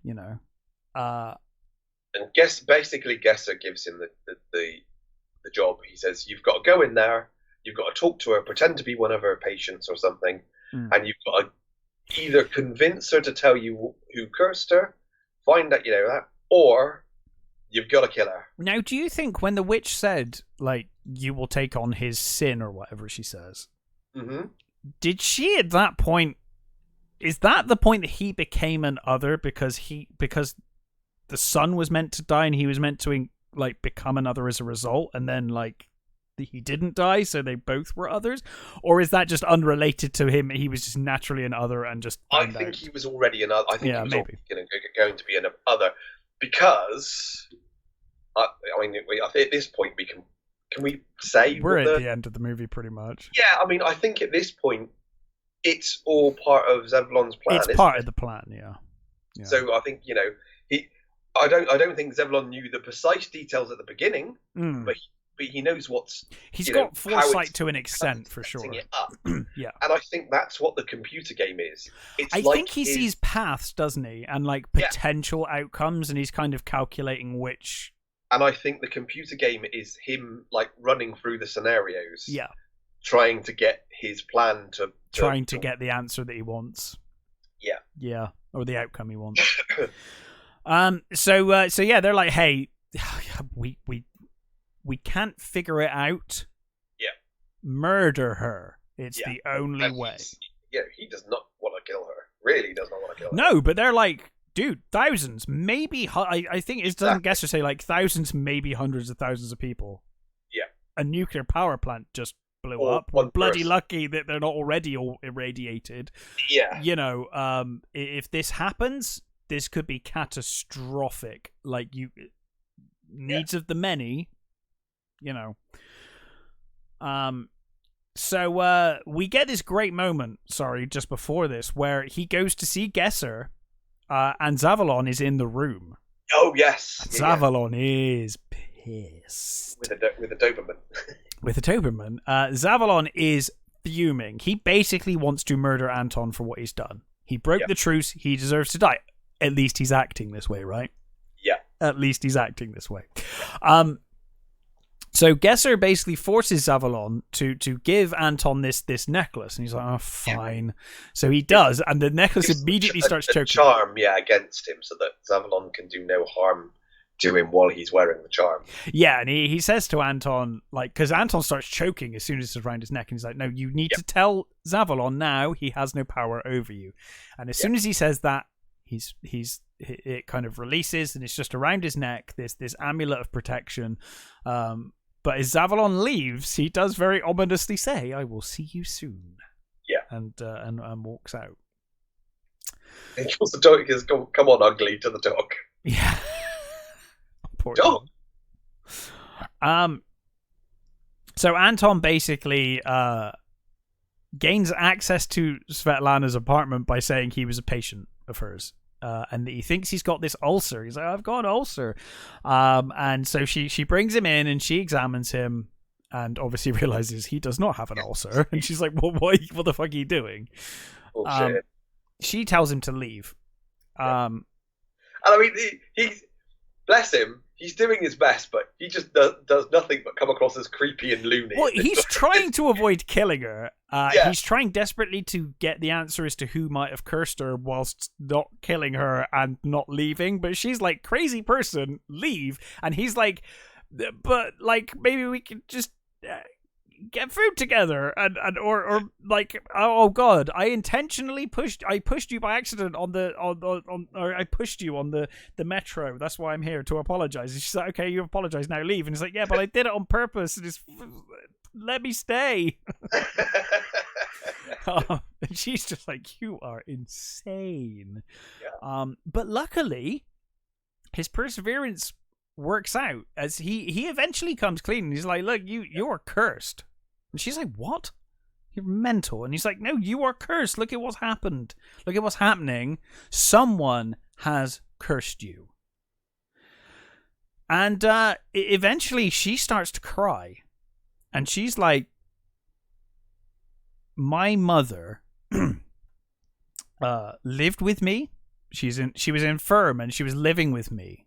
And I resented her massively. I resented her because I felt like if she wasn't living with me, I'd be married, I'd have kids." She basically blamed her mum for all of her failings in life. Basically holding her back. Holding her back. And she's the reason that I've not got kids and a marriage and, you know, the life I'd love to have. So she resented her mother.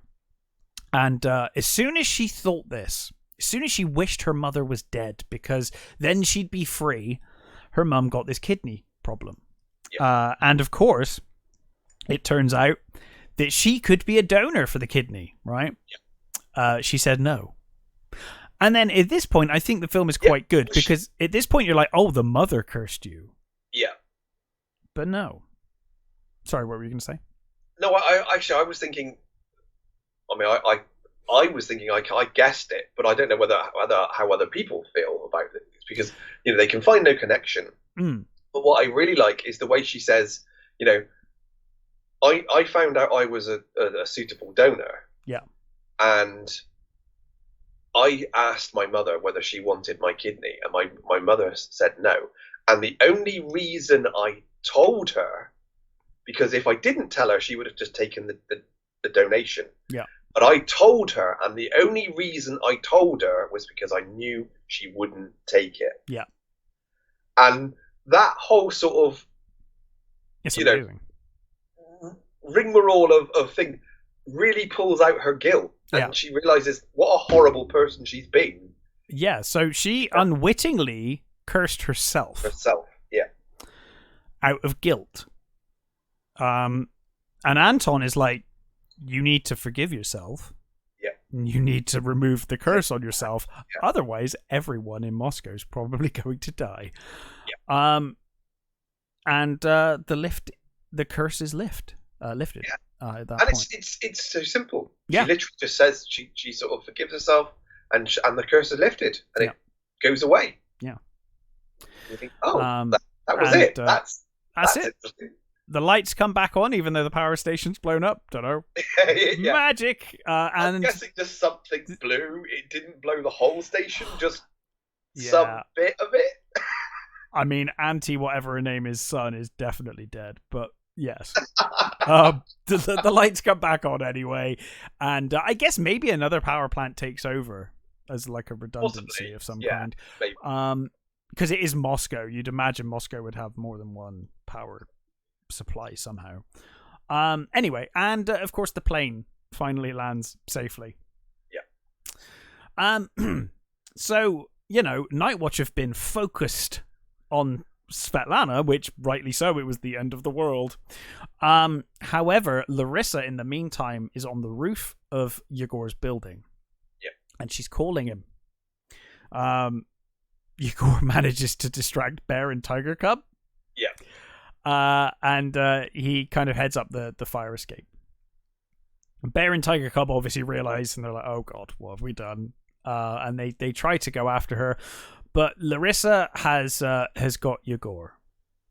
She basically tells Bear, she's like, hey, I'm gonna murder this kid. Well, I'll bite him anyway, turn him probably. You need to bring Anton here, because of course she is thirsty for revenge.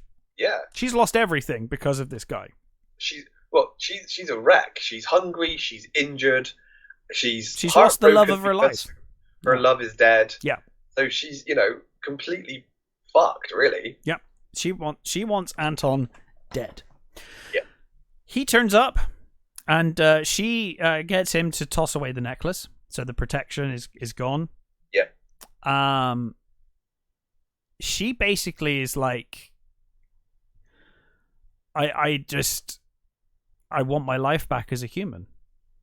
I'm done with this. Like this is like a nightmare. But of course that cannot happen. You've says, become a vampire. You've made your choice. Why is it you like people get to decide who gets turned?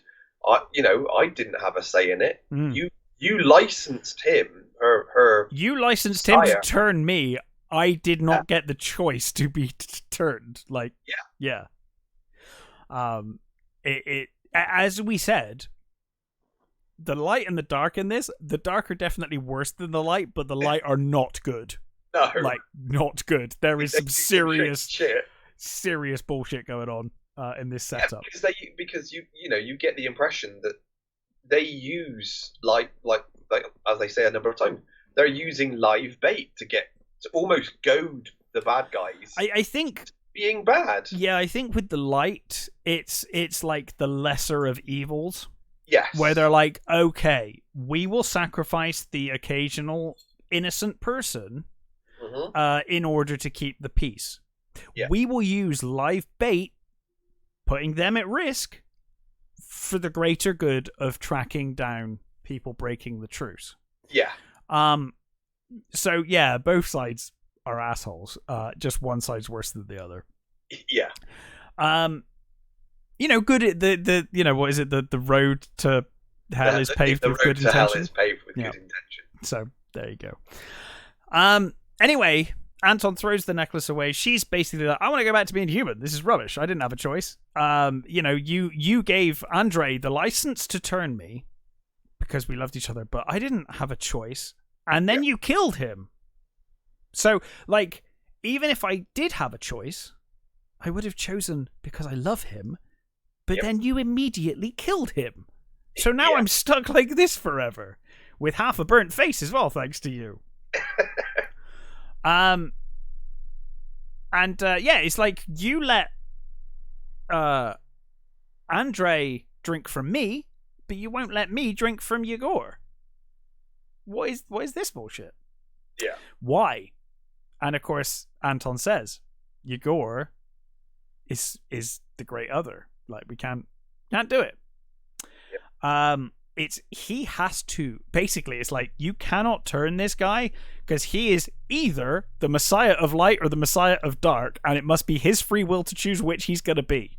Yeah. Like, you like, I appreciate you've lost the love of your life and you're upset. You have no idea what's at stake here.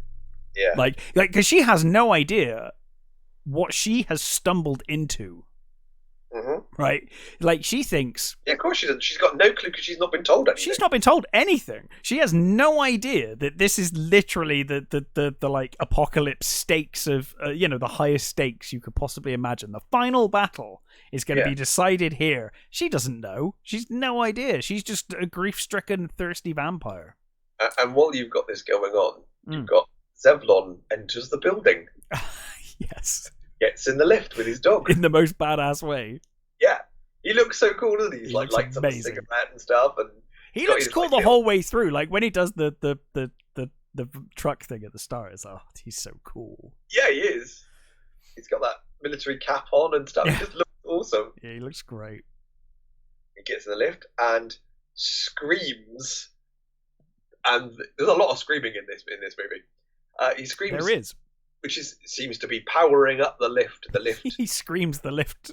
Well, I would say to the top, but above the top. Yeah, the lift goes straight through the floor, through the roof and out into, amongst where they are.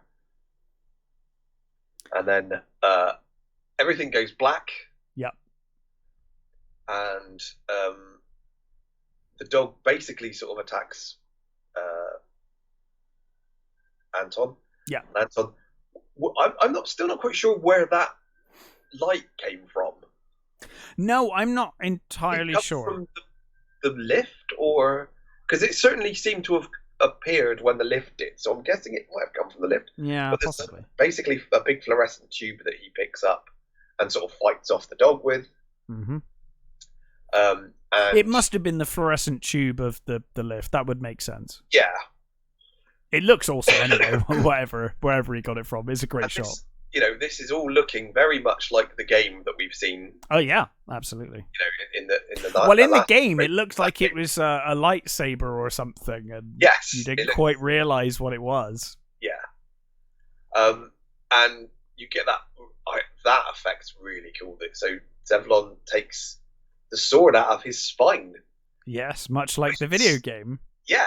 Which is fucking cool. It looks awesome. That sword is really, really cool. It's total edgelord, but it's brilliant. He takes the sword out, and there's a sort of little bit of a scuffle and a fight, and we get the flashes of the ancient battle as well, and we get that great shot again. It's not aged terribly well, but it's a great shot where it shows the great battle on the bridge, and it pulls back, and we see the bridge over Moscow. Yeah, it's an awesome shot, and it's the center of the bridge, isn't it? It's like a broken bridge, just the center, and everybody fighting on, and it looks like the fighting around them is it's like it's manifesting, isn't it? It's all around the soldiers. The final battle is coming to Moscow. It's happening. And there's it's sort of hard to describe exactly what happens. It is hard to describe, isn't it? I was thinking that. Anton is sort of, he's down, he's holding the torch in his left hand, and he takes out a screwdriver. Yeah. And Zevlon is above him, basically ready to strike. Now, you can see the intention is that that Anton is going to stab Zevlon with the screwdriver, but Yegor, seeing that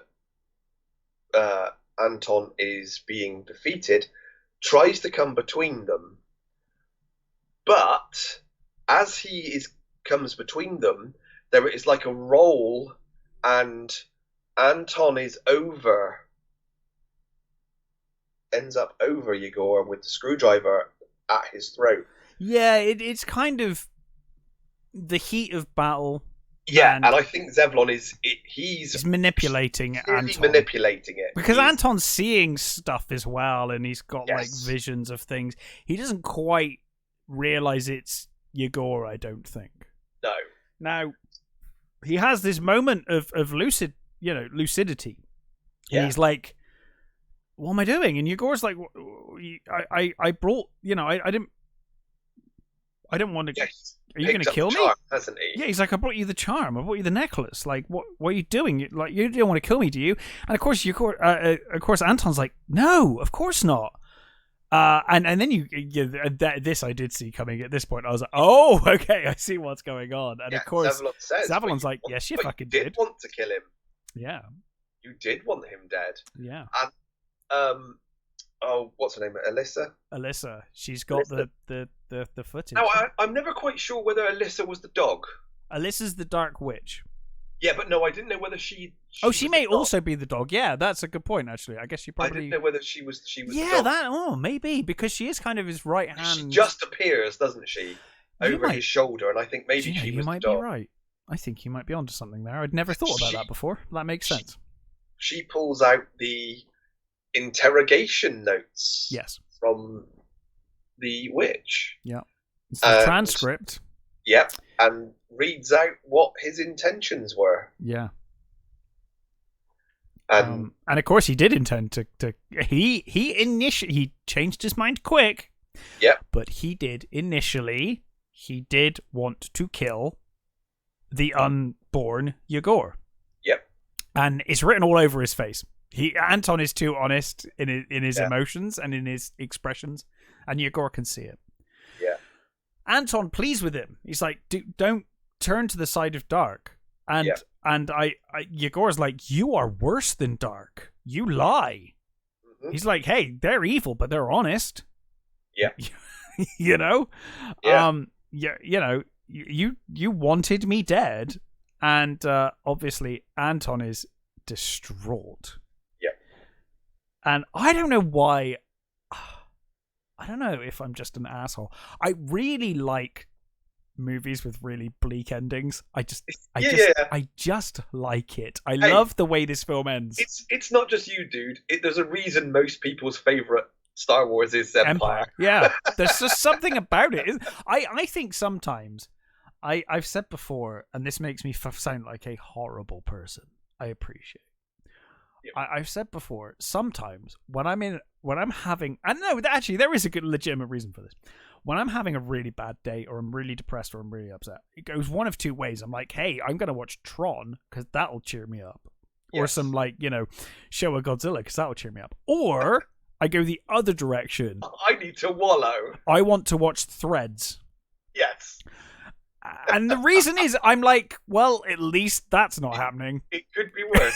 Yeah, right. I'm like, I could watch Threads and just be like, well, yeah. At least I'm not living in Sheffield and also getting bombed. No, I think that is why people. I mean, it's another reason why people watch horror movies, isn't it? Oh, yeah, 100%. Horrible stuff that's not happening to you. Horror movies are always that weird thing as well, where like 90% of horror movies, even once you've got to the good ending, you know it's going to go to shit again before the credits. Like, because that person who survived will ultimately probably die before the end of the movie anyway. But yeah, I love the ending of this movie. Zavlon, he basically takes Yegor's hand and they disappear into the night. Anton's distraught and we get the epilogue. And so it came to pass, the great other came into the world and chose the side of evil. The legend says he will plunge the world into darkness, but so long as there is hope among us who believe in light, as long as there are those among us who believe in light, there will always be hope. And we do see the Night Watch there. And that is the end of Night Watch. And I have only watched Day Watch probably once or twice. Okay. My memory is that it doesn't hold up as well as this. That's my memory of it, but I am going to rewatch it. This is a better movie, but I like what they do, how the second one... Yes, it works well. the stuff with the chalk, kind of makes it obvious how it's going to end. I think when you find out what the chalk can do, you think, oh, okay, I see where this is going. But having said that, I think it's pretty well done, what they do, how they get where they're going, you know what I mean? Yeah. And I like that, we should, it's not, it's a slight spoiler, but, it doesn't matter. The vortex becomes his assistant in the second one. He becomes his partner in the second one. Mm. And I liked all that relationship with him and that, and how that turns out. And the stuff with Yegor and her and what the relationship becomes, that is really cool. And there's a really cool effect that I don't know how that holds up because I haven't seen it for a while. But there's the scene where the singer drives her car along the building. Do you remember that? Yes. Which I remember thinking looked awesome. It probably doesn't hold up. Yeah, I was going to say, I'm not sure. I remember it being really cool. I mean, we should also say that actually the fucking soundtrack on this is great. And especially, I will say, yes, I agree. The soundtrack is great. I didn't mention it on the fight between the vampire and Anton. Mm. The quiet moments and the fighting moments are interspersed with this really cool rock track. Yes. It's really well done. I really like that. And I do know that certainly the end credit music is different for us. It's what the international is it? Yeah, so I think it's 3 actually. So I think the European version or international version has got feeder on the end. Oh. The Americans had someone, I can't remember who it is, but the original Russian version is a rap song apparently. Russian rap song. I didn't know that. So yeah, even the soundtracks are different, and I know there were different versions. I think the American version cut down a lot of stuff, which I'm glad I've not seen the American version. Yeah, I was going to say, I think the version I saw is the longer version because it was almost 2 hours. The version I saw. Yeah, I think that's the international cut, which is what I've got as well. Yeah, no, it's a great movie. The only issues I have is when it becomes that kind of early to mid 2000s CGI moments. Yeah, they're few and far between. Some of the effects don't hold up quite as well as I don't mind. Some of them are still. I mean, like we said, the owl transformation is fucking awesome. It's great, but that's practical. That's mostly practical. I do think as well. I kind of for the record, I really don't mind when effects haven't held up if the intention of that shot works. And the truck thing is cringe to me. The NOS thing. I like the nitrous thing. I like that. I hated it in Fast and Furious, and I kind of hate it here. But other shots like the bolt falling from the plane, it hasn't held up that well. But I love the intent of that. Artistically, it's an awesome shot.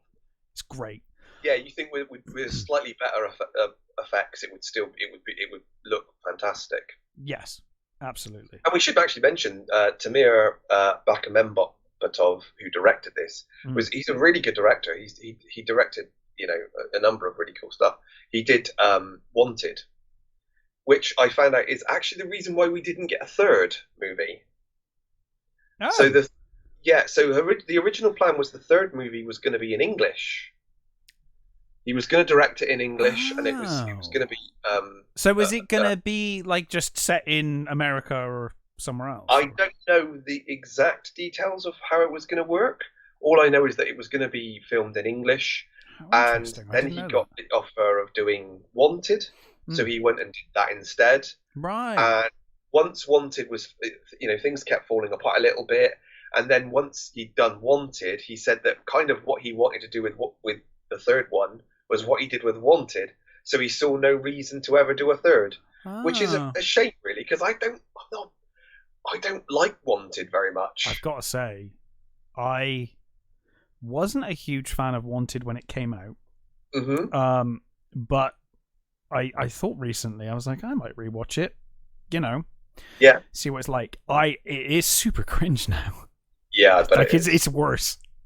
This is held up way better, and more importantly, I really love the lore of this. I should really read the books. Like, I really like the world and the lore. I kick myself because I've been wanting to read the books, ever since I saw these movies, and I just never got round to it. So it sort of made me really think about it again. And I think there were 6 books, I think. And interestingly, so each book, book written by, now I'm going to mess this up, Sergei Lukyanenko. Right. He wrote books, and he wrote the script, I think, as well for these adaptations. Each book is 3 interwoven stories. So is it both perspectives? So, this movie, the Night Watch movie, is only the first story in the first book. Ah. Second movie is the other 2 stories in that book. Right, okay. So theoretically, in the movie, Night Watch and Day Watch are just the first book. Right. So, apparently the other books are exactly the same. Each book is 3 stories interwoven. See, now I want to know more. Like, I didn't realize there was that much more story. So now I'm like, oh. Yeah, it's really cool. It sounds really cool. And I looked up a lot of the stuff, and all the stuff with the the shamans and how the magic works, and how these things. And I love the idea. Apparently, Tiger Cub. Apparently, depending, she's a light other, but apparently there's a thing that says if her mood was right on that day, she probably would have been dark. Nice. Like, that's cool. I like that. Yeah. Yeah. From what I've read, I had to stop reading into it because I just thought, okay, this is too cool. I need to read it properly. I need to read the books. Yeah. No, I get that. Yeah, I should really read this. Yeah. And some of the other stuff that Timur directed, I was actually going to look at that. I'm not sure what else he has directed. Did Abraham Lincoln, Vampire Hunter, which is terrible, but I like. The weirdest one is he did. Obviously, he's done a number of Russian movies, of course, which I haven't seen. But he did that Ben-Hur that completely tanked. Oh my god, did he? Yeah, he did the Ben-Hur. It's like, oh. I'm just gonna have a quick look what he's done. Have I watched or do I like anything else? Yeah, it's not a big list of films, and most of them are Russian that I've never heard of. Yeah. He directed Linkin Park Powerless, the music video, apparently. Okay, that makes sense. I mean, yeah, I guess. Yeah, do you know, I haven't seen much of his stuff, actually. He's produced a lot. Oh, that's the one that I remember. He produced Hardcore Henry. Oh, okay, yeah. I was, yeah. I loved Hardcore Henry. I thought it was great. I have, yeah, it's fine. Okay, I guess I love that movie more than you do. Then. I like it. I don't dislike it. The problem I've got with it is things that work fine in a computer game. Yeah. You don't do that. You don't hold guns like that in real life. No, you don't. And you don't look at guns. You he picks them up and he looks at them like a video game where he's like, oh yeah. That's what I love about it. I know, but it's so like, oh, it's like in a video game it's fine, but it just on camera it's like, oh god. I sat in that movie and grinned my way through no, it. I did have fun. I'm not going to pretend like I didn't enjoy it. And over the top it was. Yeah. And the fact that, like you said, whenever he picks up a gun, he does the first-person shooter thing. Yeah. Yeah, like you picked up in Doom or something. Yeah, exactly. Yeah. You got to have the animation where he looks at the gun and you know it's all sexy and cool. I really like it. I know it's fun. I'm not going to pretend like I didn't have fun. Yeah. But, and I just love the stupid things like what's his name? The South African actor. Just he's like playing all these different characters, and yeah, you can tell he's having an absolute ball. Oh yeah. Just being all these different characters that are basically the same person. To the film's credit, I cannot imagine how hard that was to film. Yeah. Oh my Especially god. Some of the sort of the effects when they're on the he's on a bike. Yeah, it's crazy stuff. I mean, it's mental. Really impressive. Yeah. So I'm not, I did enjoy it, and I don't think it's a bad film. It's just things like that kind of make me like, oh god. Yeah. But I get it. That's the whole point of the movie, so I can't really, Yeah. No, they're good. It's good fun. But this movie, this really is good. And to be honest, as someone who hasn't watched Night Watch very much since I saw it in the cinema, this has held up way better than I expected. It has, and I think it's way better than Wanted is, and I think that's one of you. Oh yeah.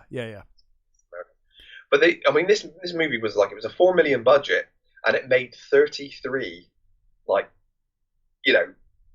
million after, and it in Russia, it was bigger than Lord of the Rings. Wow. It was absolutely ginormous. I'm sure it's the highest grossing Russian movie. That's incredible. Yeah, and what I love about it is the sort of intelligentsia in Russia, the sort of the snobby Russians, really hate it because it was Hollywoodized, and they called it night shame apparently. Oh wow. Yeah, they were really against this movie, but obviously the populace fucking loved it because it did absolute bank in Russia. It's an awesome movie. I think it is, and it may not. I mean, I chose it because it's Halloween, and it may not be the most horrific of horror movies or anything like that. It's more fantasy than I guess horror, but I think it holds up. Do you know this is kind of tragic? Grim moments. Yeah, this is kind of heartbreaking. As I chucked the trailer in here to loop as we talk, as I often do. Yes. Haven't really been watching it because I've been kind of reading notes and focusing on this, but it actually says in this trailer that we've got playing, the first part in a horror trilogy. It is like, It never happened. We only got 2 parts. I guess we could have a third. It would be a bit weird now. But there are so many movies that never even get a second one. Oh, for sure. And at least we got Daywatch, Daywatch has an ending. Yes, it does. That's true. It feels. I think the ending of Daywatch is a suitable ending for the actual story.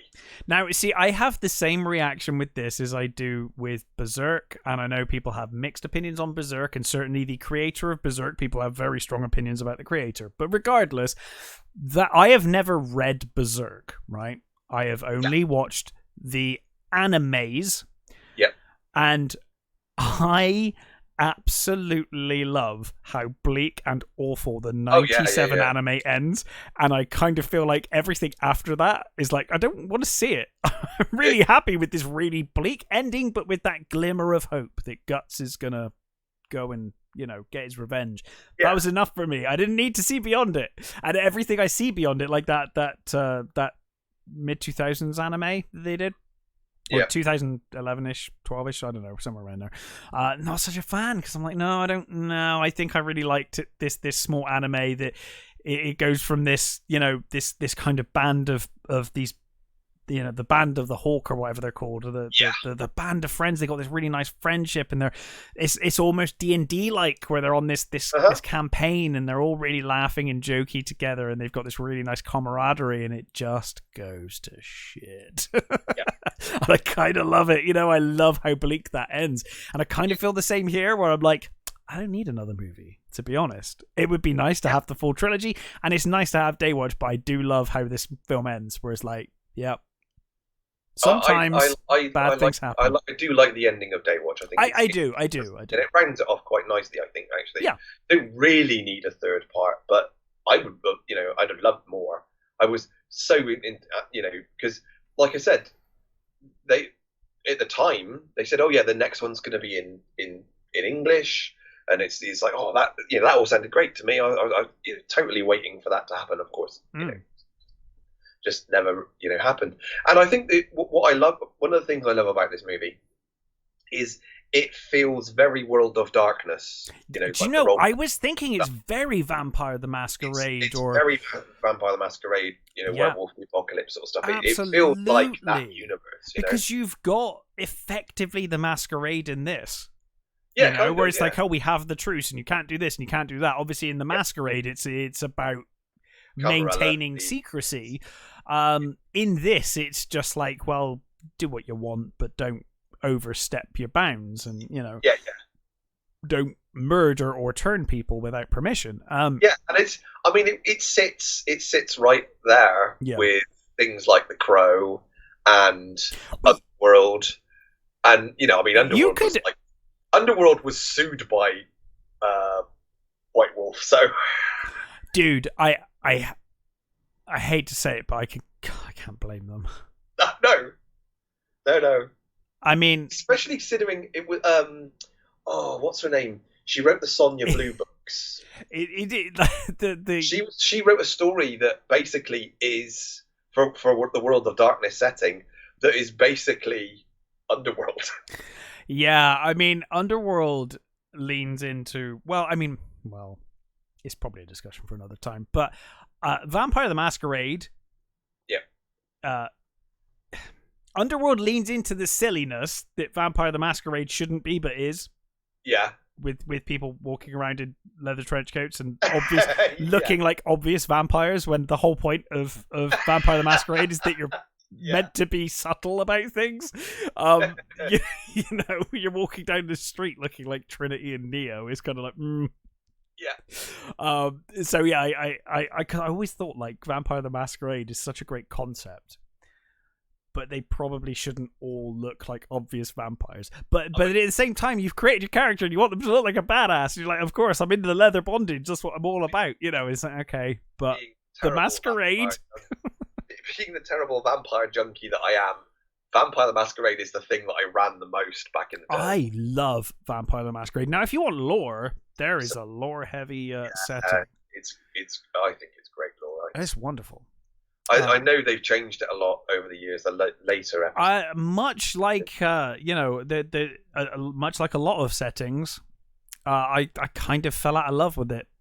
Yeah, because they did that big kind of apocalyptic ending. Yeah, they did is it Gehenna? Yeah, I stopped after that. I wasn't so interested after that point. And then they changed it all, and they sort of. Now there are clans that aren't clans anymore. And, see, I felt the same with changed allegiance, and it's like, oh, I don't like this. Don't like what they've done to it. No, I was the same to an extent. I mean, I do still kind of. It's one of those things. I do still follow it, but I'm not as interested in like BattleTech once they did like Dark Age and Word of Blake and stuff. I'm like, it's okay, but it's it's never going to live up to that. The heights of the clan invasions and all of that stuff. And it's the same with Vampire. Masquerade is never going to be as good as it was in the 90s and early 2000s. It's never going to be as good as when I was a kid. I was running it, damn it. This modern crap. Lawn. You've ruined it. Yeah, totally. I think there is an element of old bastard in me. There really is an element of old bastard. I can't deny. Anyway, this has been Night Watch, an absolute joy to revisit, and it's been fun now because the last couple of movies we've done have been movies I haven't seen very many times, so it's been fun revisiting them. I know what we're doing next, but we'll talk about that next time. Yep. We will be back next week with our usual review fare, reviewing modern films. But thank you for watching or listening, and we will catch you next time.